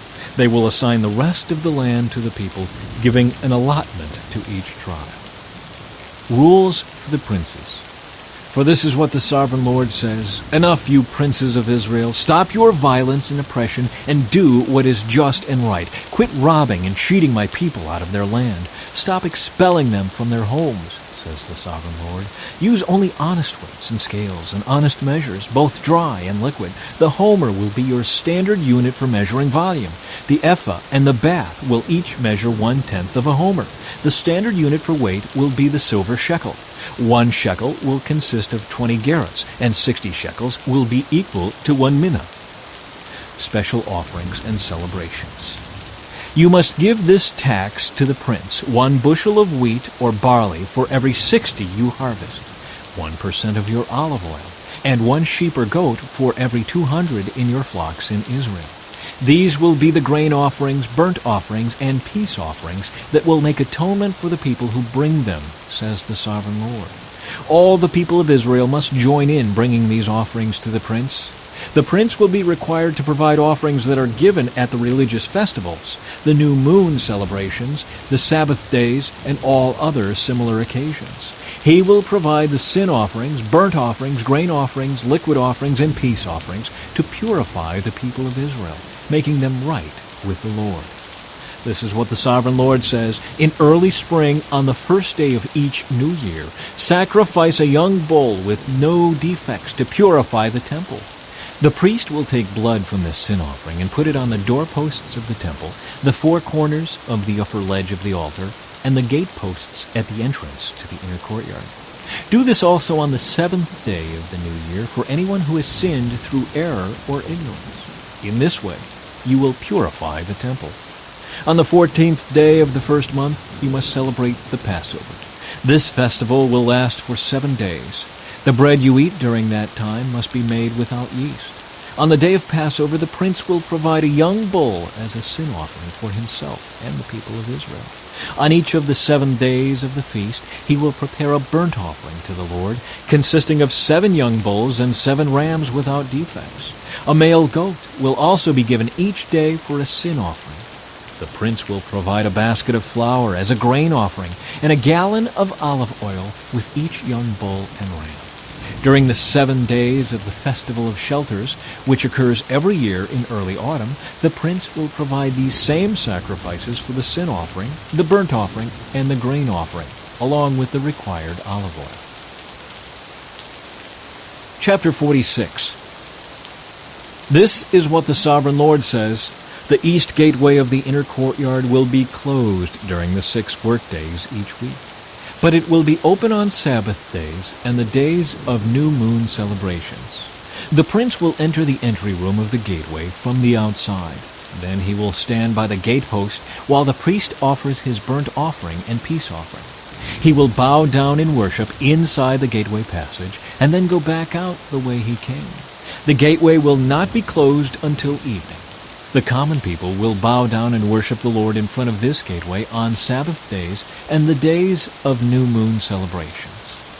Each Sabbath day, the prince will present to the Lord a burnt offering of 6 lambs and 1 ram, all with no defects. He will present a grain offering of a basket of choice flour to go with the ram, and whatever amount of flour he chooses to go with each lamb. And he is to offer 1 gallon of olive oil for each basket of flour. At the new moon celebrations, he will bring 1 young bull, 6 lambs, and 1 ram, all with no defects. With the young bull, he must bring a basket of choice flour for a grain offering. With the ram, he must bring another basket of flour. And with each lamb, he is to bring whatever amount of flour he chooses to give. With each basket of flour, he must offer 1 gallon of olive oil. The prince must enter the gateway through the entry room, and he must leave the same way. But when the people come in through the north gateway to worship the Lord during the religious festivals, they must leave by the south gateway. And those who entered through the south gateway must leave by the north gateway. They must never leave by the same gateway they came in, but must always use the opposite gateway. The prince will enter and leave with the people on these occasions. So at the special feasts and sacred festivals, the grain offering will be a basket of choice flour with each young bull, another basket of flour with each ram, and as much flour as the prince chooses to give with each lamb. Give 1 gallon of olive oil with each basket of flour. When the prince offers a voluntary burnt offering or peace offering to the Lord, the east gateway to the inner courtyard will be opened for him, and he will offer his sacrifices as he does on Sabbath days. Then he will leave, and the gateway will be shut behind him. Each morning you must sacrifice a 1-year-old lamb with no defects as a burnt offering to the Lord. With the lamb, a grain offering must also be given to the Lord, about 3 quarts of flour, with 1/3 of a gallon of olive oil, to moisten the choice flour. This will be a permanent law for you. The lamb, the grain offering, and the olive oil must be given as a daily sacrifice every morning without fail. This is what the Sovereign Lord says. If the prince gives a gift of land to one of his sons as his inheritance, it will belong to him and his descendants forever. But if the prince gives a gift of land from his inheritance to one of his servants, the servant may keep it only until the year of Jubilee, which comes every 50th year. At that time the land will return to the prince. But when the prince gives gifts to his sons, those gifts will be permanent. And the prince may never take anyone's property by force.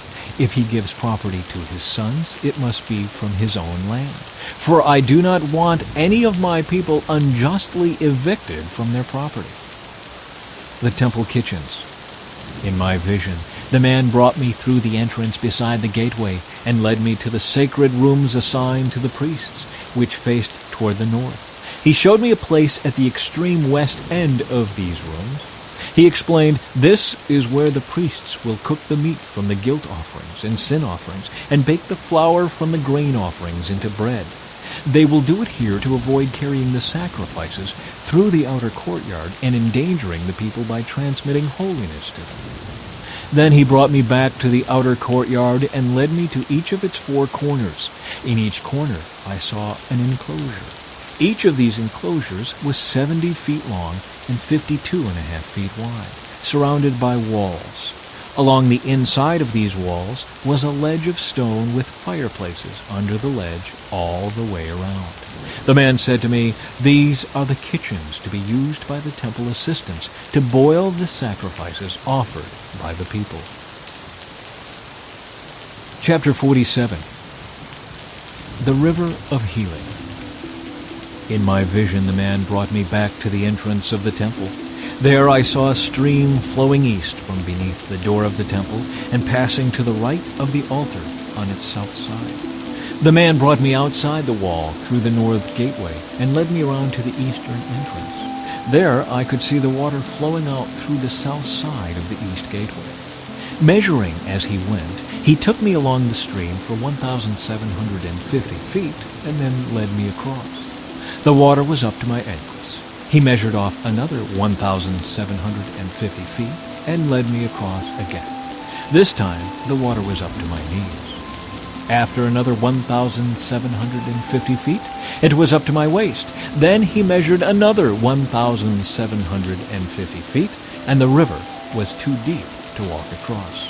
It was deep enough to swim in, but too deep to walk through. He asked me, "Have you been watching, Son of Man?" Then he led me back along the riverbank. When I returned, I was surprised by the sight of many trees growing on both sides of the river. Then he said to me, "This river flows east through the desert into the valley of the Dead Sea. The waters of this stream will make the salty waters of the Dead Sea fresh and pure. There will be swarms of living things wherever the water of this river flows. Fish will abound in the Dead Sea, for its waters will become fresh. Life will flourish wherever this water flows. Fishermen will stand along the shores of the Dead Sea, all the way from En-Gedi to En-Eglaim. The shores will be covered with nets drying in the sun. Fish of every kind will fill the Dead Sea, just as they fill the Mediterranean. But the marshes and swamps will not be purified. They will still be salty. Fruit trees of all kinds will grow along both sides of the river. The leaves of these trees will never turn brown and fall, and there will always be fruit on their branches. There will be a new crop every month, for they are watered by the river flowing from the temple. The fruit will be for food, and the leaves for healing." Boundaries for the land. This is what the Sovereign Lord says: "Divide the land in this way for the 12 tribes of Israel. The descendants of Joseph will be given 2 shares of land. Otherwise, each tribe will receive an equal share. I took a solemn oath and swore that I would give this land to your ancestors, and it will now come to you as your possession." These are the boundaries of the land. The northern border will run from the Mediterranean toward Hethlon, then on through Lebo-Hamath to Zedad. Then it will run to Berotha and Sibrim, which are on the border between Damascus and Hamath, and finally to Hazer-Hetikon on the border of Haran. So the northern border will run from the Mediterranean to Hazar-Enan on the border between Hamath to the north and Damascus to the south. The eastern border starts at a point between Haran and Damascus and runs south along the Jordan River between Israel and Gilead. past the Dead Sea and as far south as Tamar. This will be the eastern border. The southern border will go west from Tamar to the waters of Meribah at Kadesh, and then follow the course of the brook of Egypt to the Mediterranean. This will be the southern border. On the west side, the Mediterranean itself will be your border from the southern border to the point where the northern border begins, opposite Lebo-Hamath. Divide the land within these boundaries among the tribes of Israel. Distribute the land as an allotment for yourselves and for the foreigners who have joined you and are raising their families among you. They will be like native-born Israelites to you and will receive an allotment among the tribes. These foreigners are to be given land within the territory of the tribe with whom they now live.